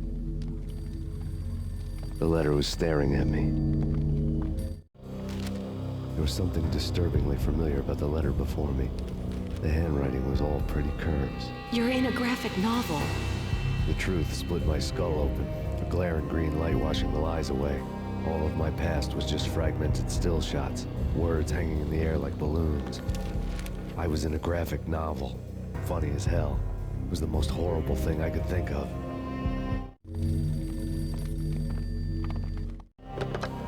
Bartender is shiny stuff, and dreams are made of stupid necromancers. He sings like a banana wrist, having strayed too close to the constellations on their shaved skulls. There was a bad line in the prank call. Someone spouting insane babble. I couldn't make sense of it. But I had an overwhelming sense of deja vu, and the caller's voice sounded oddly familiar.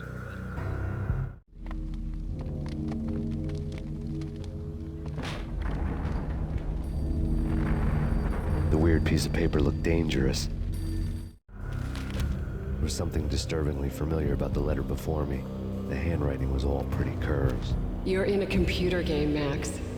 The truth was a burning green crack through my brain, weapon statistics hanging in the air, glimpsed out of the corner of my eye, endless repetition of the act of shooting, time slowing down to show off my moves, the paranoid feel of someone controlling my every step. I was in a computer game. Funny as hell, it was the most horrible thing I could think of.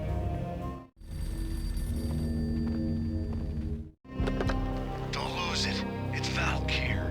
The drug. Snap out of it. Try to remember. It was a bad line in a prank call. Someone spouting insane babble. I couldn't make sense of it. But I had an overwhelming sense of deja vu, and the caller's voice sounded oddly familiar.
Max! No! Max!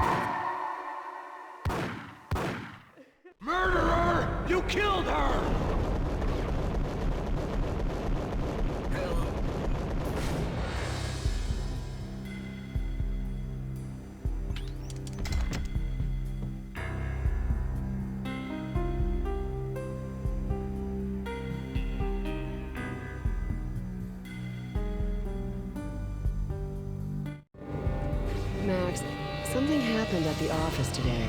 A strange memo. Something about Vikings. Honey, I gotta run. You can tell me all about it this evening. Have a nice day, darling. The bullet holes were rubies on her chest, blood glowing on her ivory skin. She was so beautiful. The killer was smiling. The flesh of fallen angels.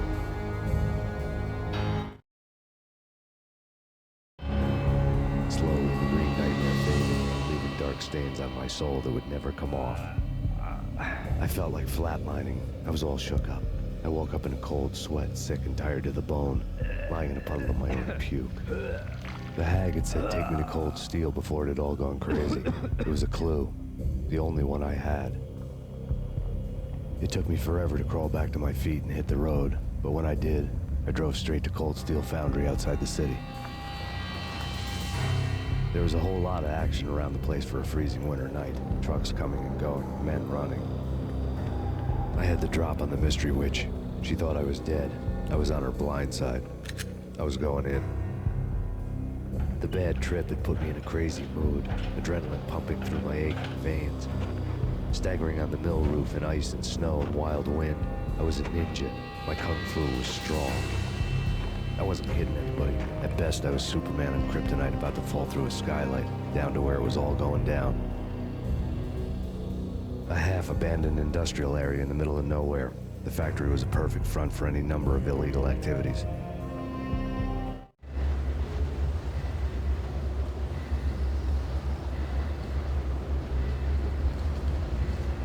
In the belly of the plant, molten metal boiled and bubbled like a witch's brew.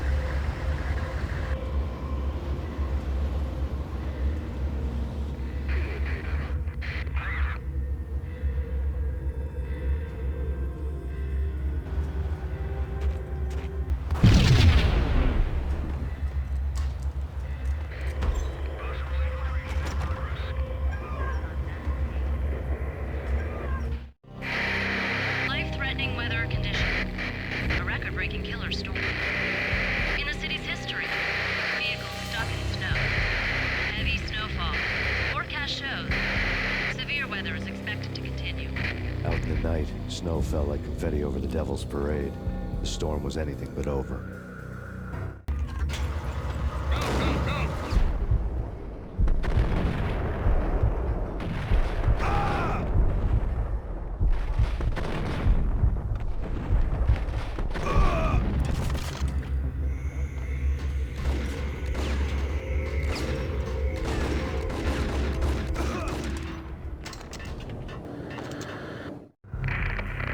Perimeter breached.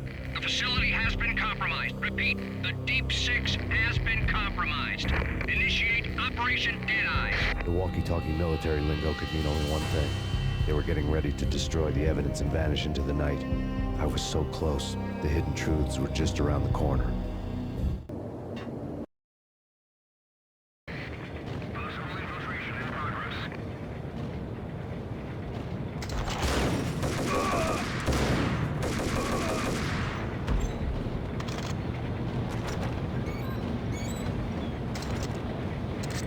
Folder on the table told a grim tale.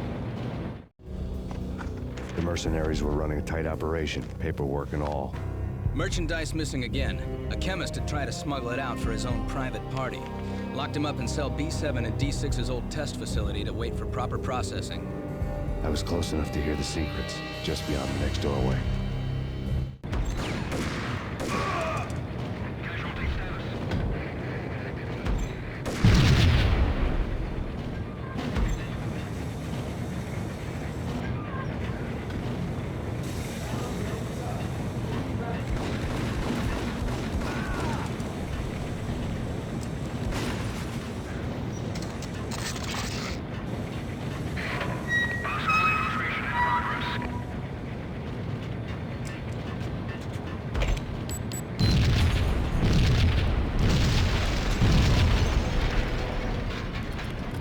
The monitor showed me the way.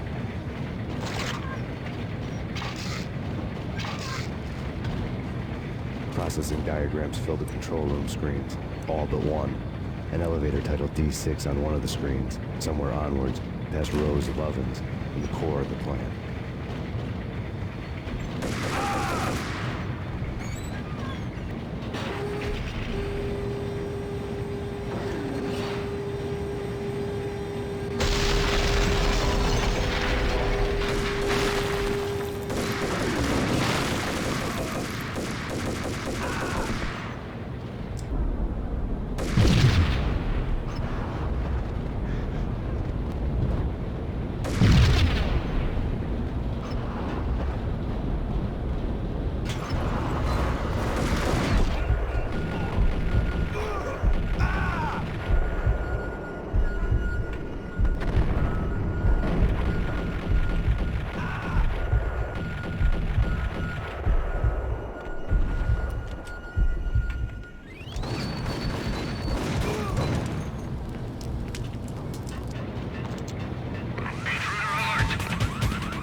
I had taken on the role of the mythic detective, Bogart as Marlowe, or as Sam Spade going after the Maltese Falcon to unravel all the mysteries.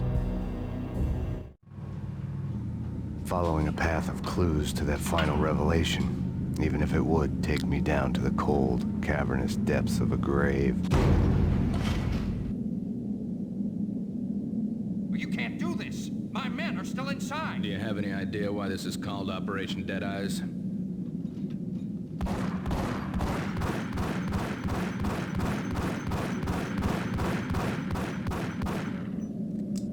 I think he's dead already. Let's do it.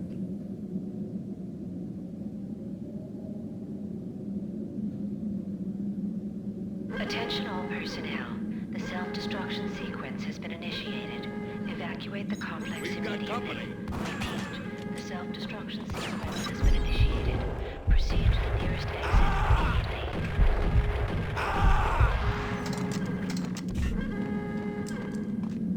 I had seen the logo on the floor before. There was an old army bunker under the steel mill. I knew the military plaque on the floor. I'd seen 1,000 variations of the insignia on crumbling brick walls everywhere in the city. The sword replaced by a syringe. Project Valhalla, V for Valkyr, V for Valhalla. All of a sudden it read like a crackpot conspiracy theory.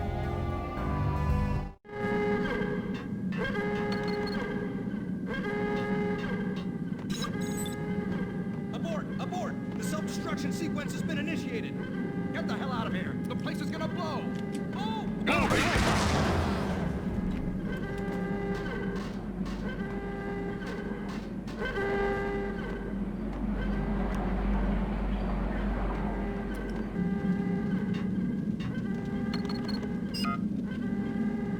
Like everything else in the Valkyr case, the door code was a mystery to me. The chemist had been using the workstation when he died. The half-life of the lab rat had ended online, his password blinking on the screen. 665, the neighbor of the beast.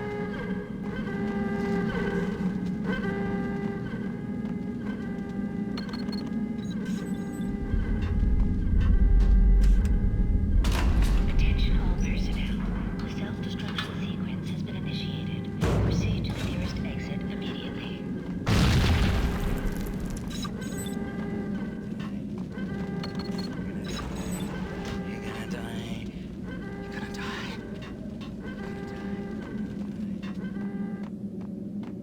Hey! In here! Hey! Get me out of here! I'm innocent! There!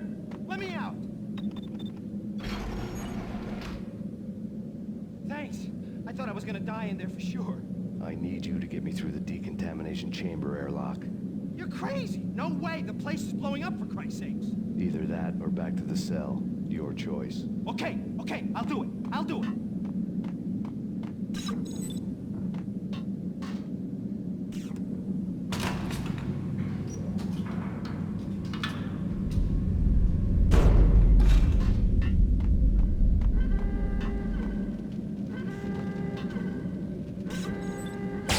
Attention all personnel. The self-destruction sequence has been initiated. Proceed to the nearest exit immediately.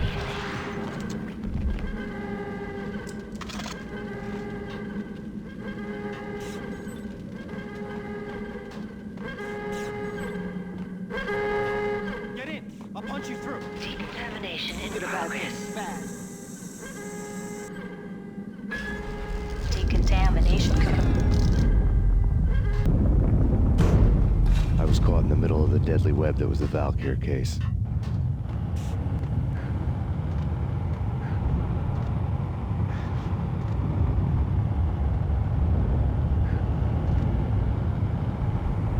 One of the lab terminals had the project logo on the screen.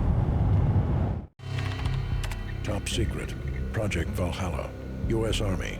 Yggdrasil Network. Valhalla.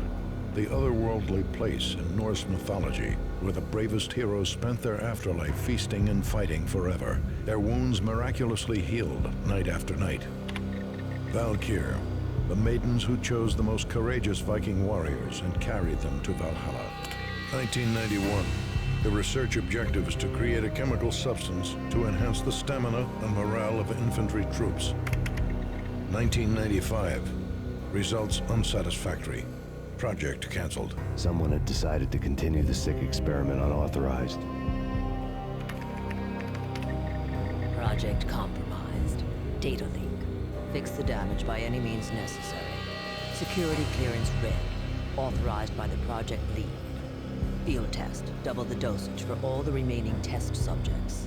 Observe and record the subject's behavior in an urban setting. The drop-off point was my old address in New Jersey.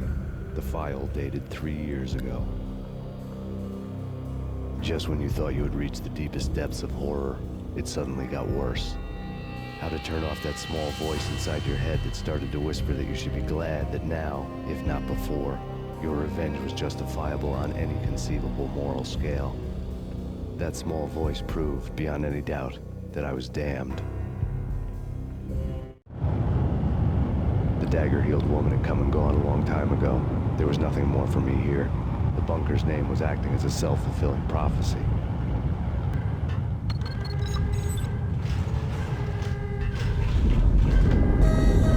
Decontamination. Self-destruction imminent.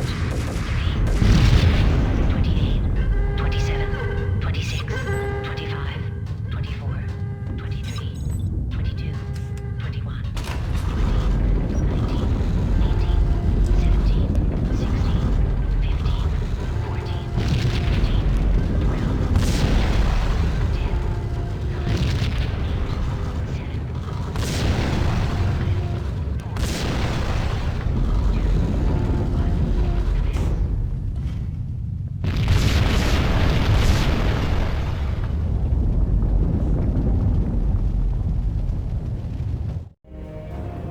Piece together a jigsaw, and the final picture is you finishing that same puzzle.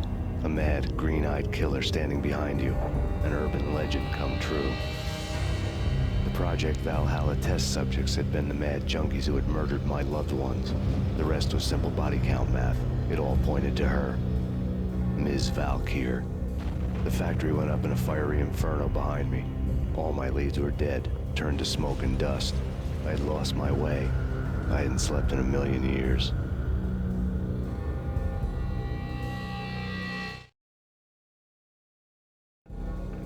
I felt thin as death. I've been living on an endless supply of week-old donuts. They were fuel for this crazy furnace inside my head. I couldn't remember when I had last seen the sun. I was on a permanent graveyard shift. When the darkness fell, New York City became something else, any old Sinatra song notwithstanding. Bad things happened in the night, on the streets of that other city, Noir York City. I was in an all-night diner, downing cup after cup of coffee that tasted like engine oil, when a new message from BB got me back on the killer track. What the hell happened at Roscoe Street? Maxie, I'm going out on a limb here. We need to talk this through, come up with a plan. 2:30 a.m., the Choir Communications Garage. The more I thought about Alex's murder and the frame-up, the more it felt like an inside job. I should have seen it coming. BB had sold me out, and now he wanted to finish what he'd started. The garage was dead.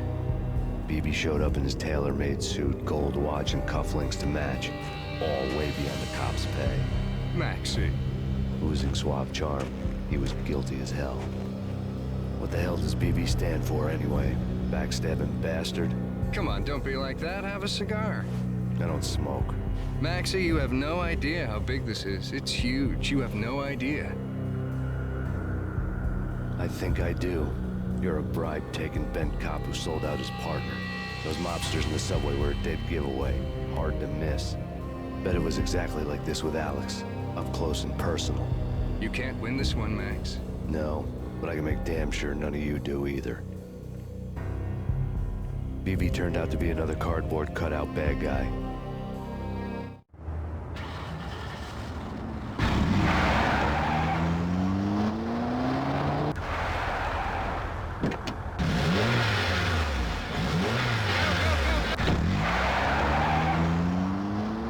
A bad cop on the take. A cowardly right-hand man fleeing from the scene, leaving his paid thugs to do his dirty work.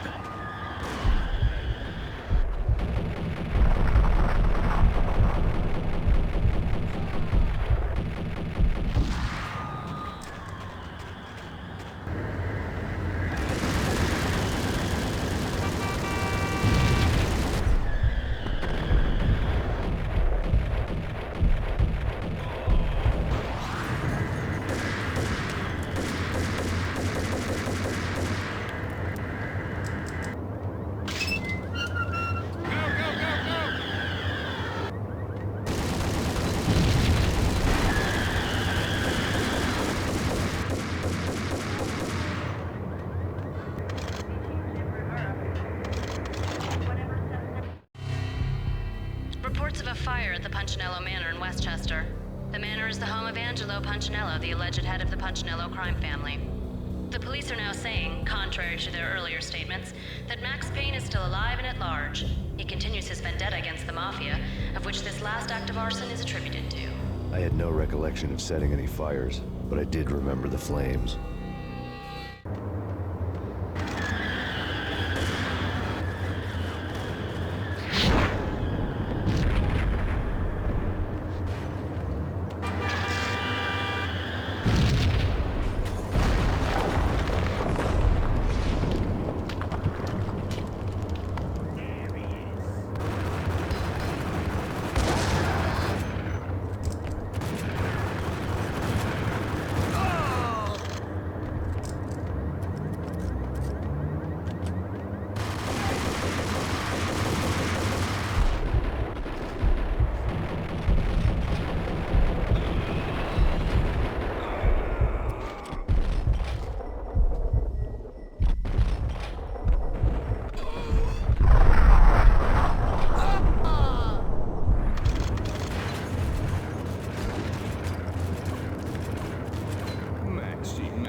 The payphone started to ring.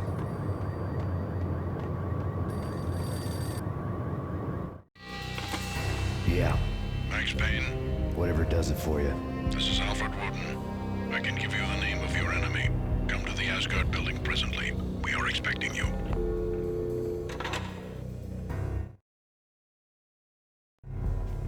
Woden was waiting for me on the steps of the old building. Mr. Payne, let's go inside. The others are anxious to begin. The others? Despite the general misconception, this building actually predates the City Hall by 2 years, thus being the oldest municipal building still in use here at the foot of the Brooklyn Bridge. No kidding. The old man played tour guide as he led me through a dark, domed hall. The answers I was after loomed large ahead. Mr. Payne, I would like to introduce you to my colleagues in what we call the Inner Circle. You've been watching too much X-Files. You have seen the files on Project Valhalla. We can fill the gaps, provide you with the information missing from those files. We were all involved in the early stages of the project during the Gulf War. What's the catch? We would very much like to blow this thing wide open, but our hands are tied. Her name is Nicole Horn. She was the key figure in Project Valhalla. When the funding was discontinued, she simply refused to quit. She knew exactly what she had in her hands. Nicole Horn is the president of Acer Corporation. She has more than half the city in her pocket. This must be kept under wraps. If you try to go public with this, we will deny any knowledge. We need you to take her out. Afterwards, we can protect you. Make all the charges go away. That was the cue for the killer suits to kick in the doors and swarm inside.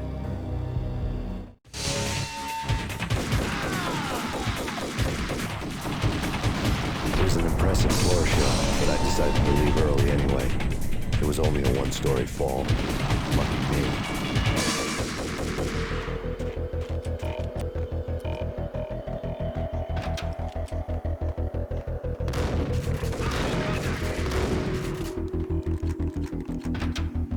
One of the monitors showed what was left of the Inner Circle. On screen, the so-called corpse of Alfred Woden stood up, miraculously waking from his dirt nap, looking smug among his dead pals. In the land of the blind, the one-eyed man is king. I didn't know how he'd pulled it off, but it was a pretty slick way to get out of all his promises. Most of what he had said fit too well to be a load of crap.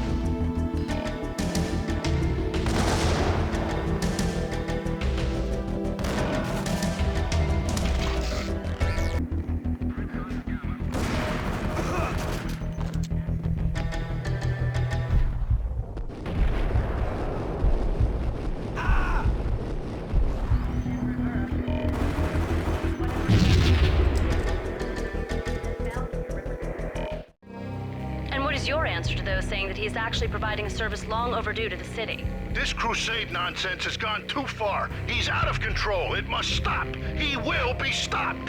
That was Deputy Chief Jim Rivera from the New York City Police Department. A videotape lay on the desk.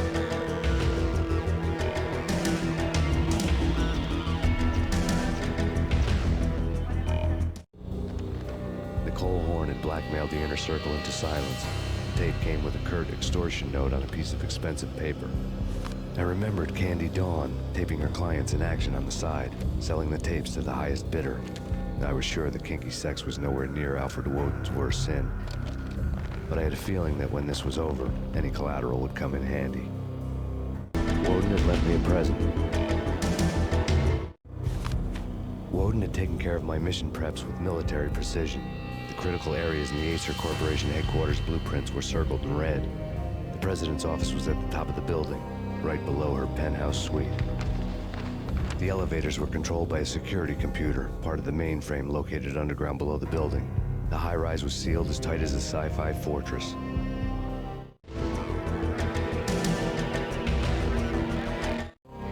Nothing seems to stop Acer Corporation's phenomenal victory march. Incredibly, the stocks are still rocketing. Worried experts already see a danger in the company's success. Some have gone as far as to say that Acer Corporation is about to become an even bigger monopoly than Microsoft ever was.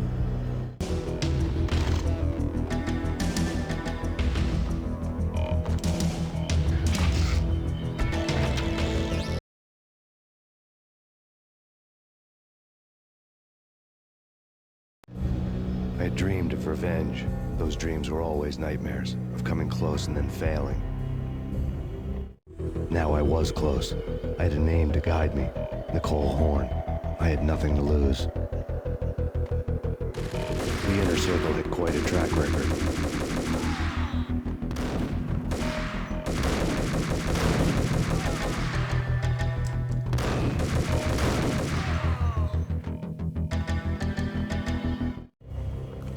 Project Valhalla had not been the only thing the Inner Circle had been involved in. There were rows of cabinets full of files. The Serpentine Secret Society went back a long way, always pulling strings from the shadows. I couldn't say I was sorry. Woden's move in some Byzantine power game had cut the Circle's membership roster to one. The old man wanted me on cleanup duty. It was my mess, too.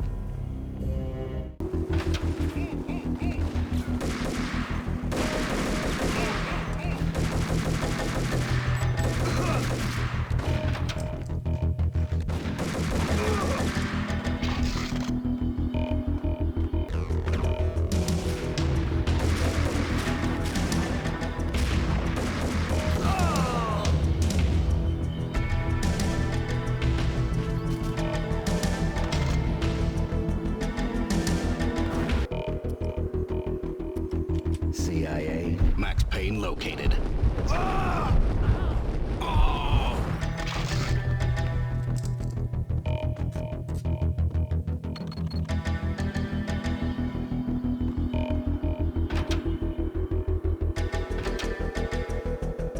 Take him down. Shoot to kill. Let's finish this.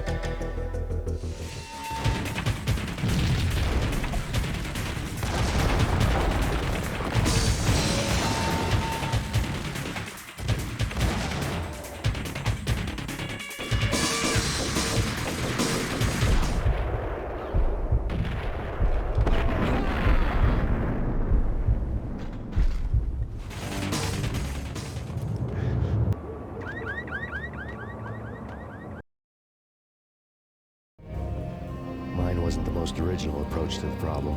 It wasn't as if it hadn't all been done before. An eye for an eye, the first principle of revenge. Old as dirt, still going strong.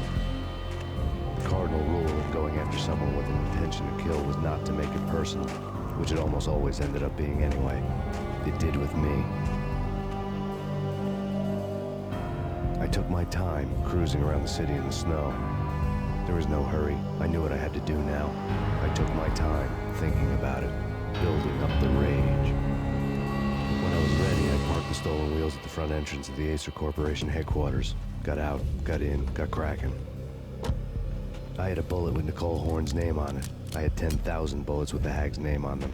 She had ultra-high-tech security systems, enough mercenaries and weaponry to start World War III.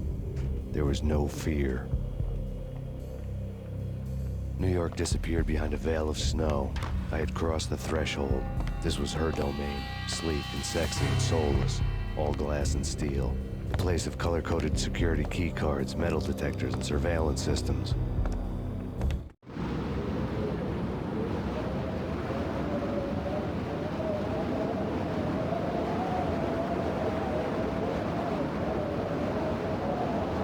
Colder than a walk-in fridge.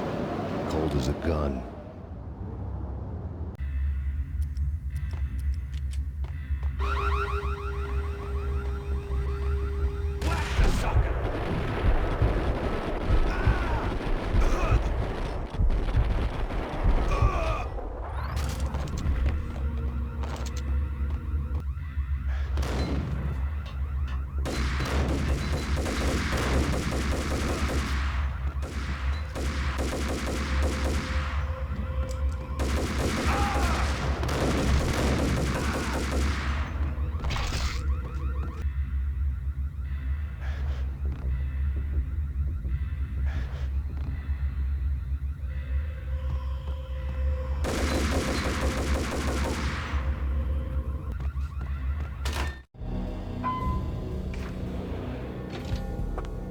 Mona, looking good. Max, we gotta stop meeting like this. It will be a cold day in hell before I let a narc cop stop me. Miss Sachs, do your job. Relax, Max. You're a nice guy. I don't kill nice guys. You're not bad yourself. It was different when Horn wanted Punchinello dead. To cut her ties to the Mafia, he deserved to die. The same goes with her. She's the bad guy here. Her sister was whispering to her in my favor. I knew the appetites of ghosts intimately. They hungered for revenge.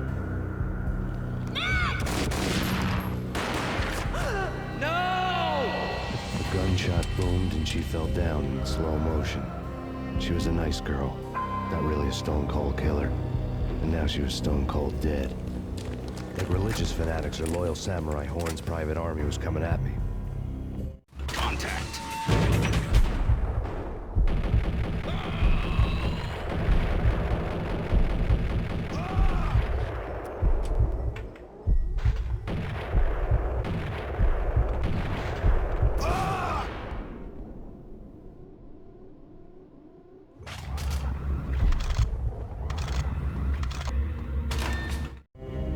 When the elevator came back down, Mona was gone. There was a lot of blood, but no body. Something clicked for the final time. My mind had never been so clear, as if somewhere high above the storm clouds were already gone, cold stars blazing from the black skies.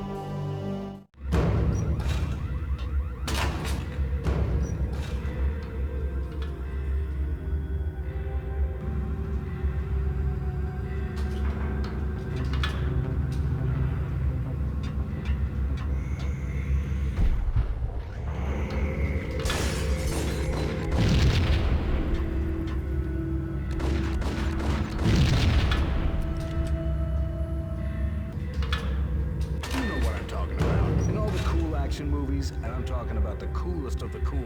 It always seems like time slows down in the middle of the action. You know, you can see the bullets flying through the air, the hero dodging in slow motion. Oh, man, it would be so cool to be able to do that. Bullet time, that's what they call it. Bullet time, yeah, would be so cool. Yo! Ah! I had elevator access to the mainframe. From there, I'd be able to override the security locks and get to her office.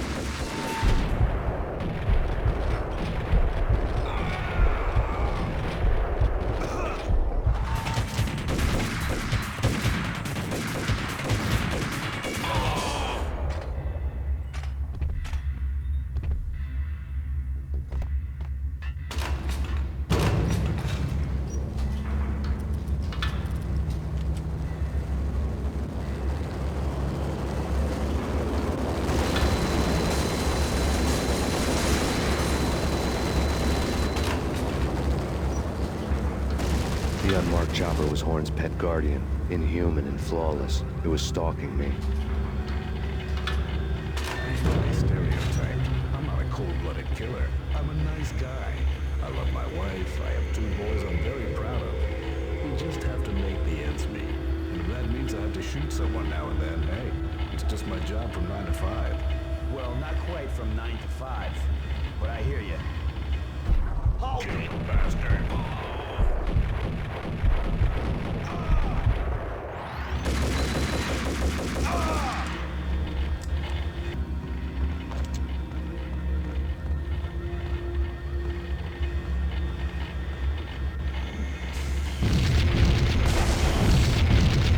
All Horn's locks were now offline. All bets were off. The elevator would take me all the way up.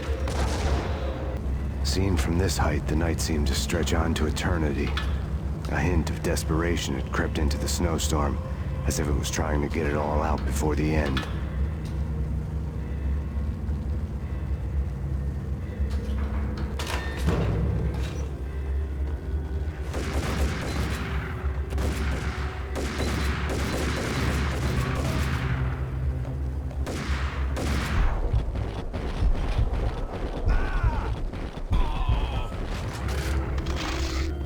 Horn's personal computer was on. Next to the printer was a neat stack of expensive paper. Hacking through Horn's computer would have unearthed files of criminal plans, strategies for world domination, spy helicopter reports, illegal wiretap recordings, internet porno, all of the above. Take your pick. I really didn't care anymore. I had seen too much of it already. Valkyr had been meant to be a white-winged maiden that would lift you to a warrior's heaven, but it turned out to be a one-way demon ride to hell. The devil was in the drug. I knew. I had met him.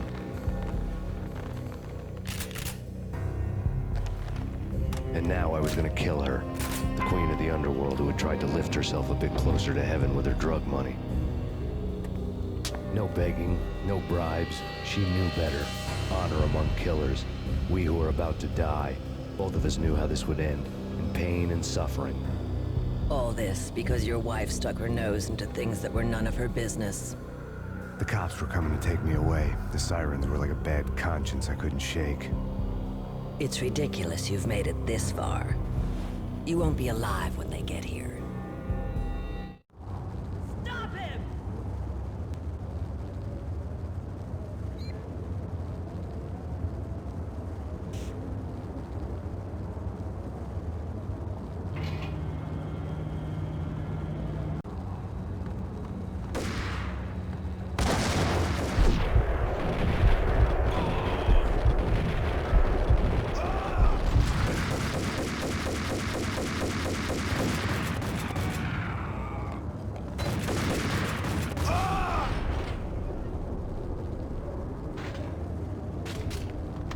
The elevator lobby. Get us back up now. Max Payne, this is futile. A waste of time. The deaths of your wife and daughter were necessary. Inevitable. It is done. You cannot bring them back. Nothing you do will make it any better.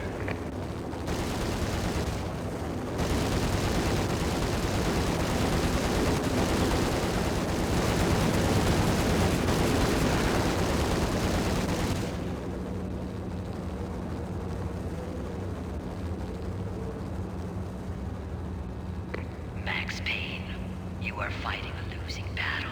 You cannot survive this. You will die. Stop fighting. Make it easy for yourself. Accept your fate. You will die here.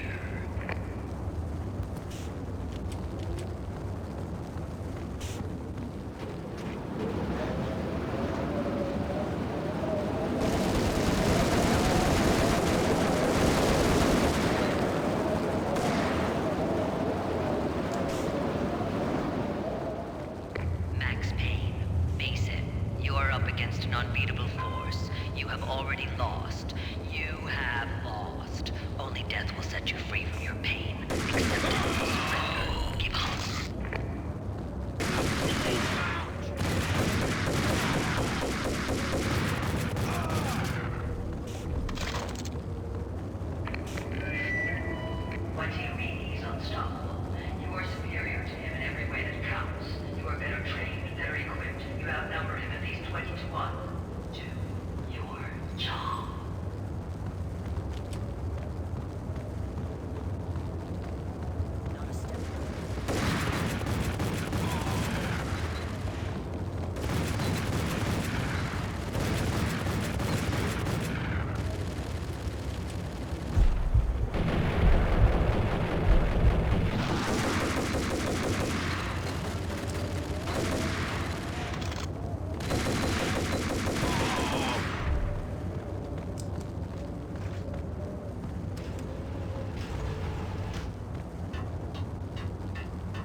Good thing to land now. It's gonna be tricky.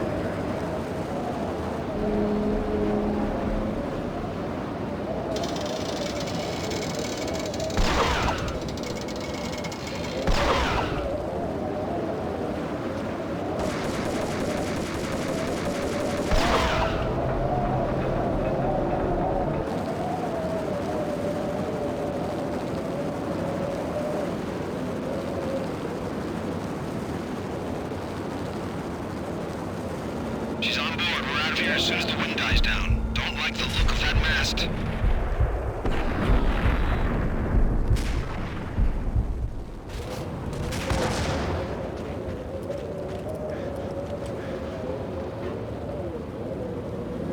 Lift off in 1 minute.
They were all dead. The final gunshot was an exclamation mark to everything that had led to this point. I released my finger from the trigger. And then it was all over. The storm seemed to lose its frenzy. The ragged clouds gave way to the stars above. Max Payne, this is Deputy Chief Jim Bravura from the NYPD. We've got the building surrounded. Throw down your weapons and lie down with your hands behind your head. A bit closer to heaven.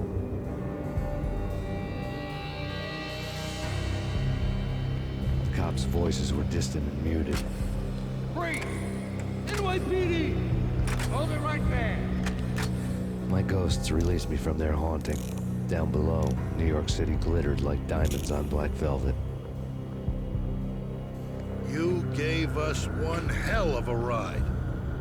Take him down to Central Booking. You heard the man. Woden was there in the crowd, standing by the sidelines. It wouldn't be over till the man with the patch would say so. He'd say the right words. I knew he would. He'd better. Woden grinned smugly. It was the grin of a winner. That made two of us.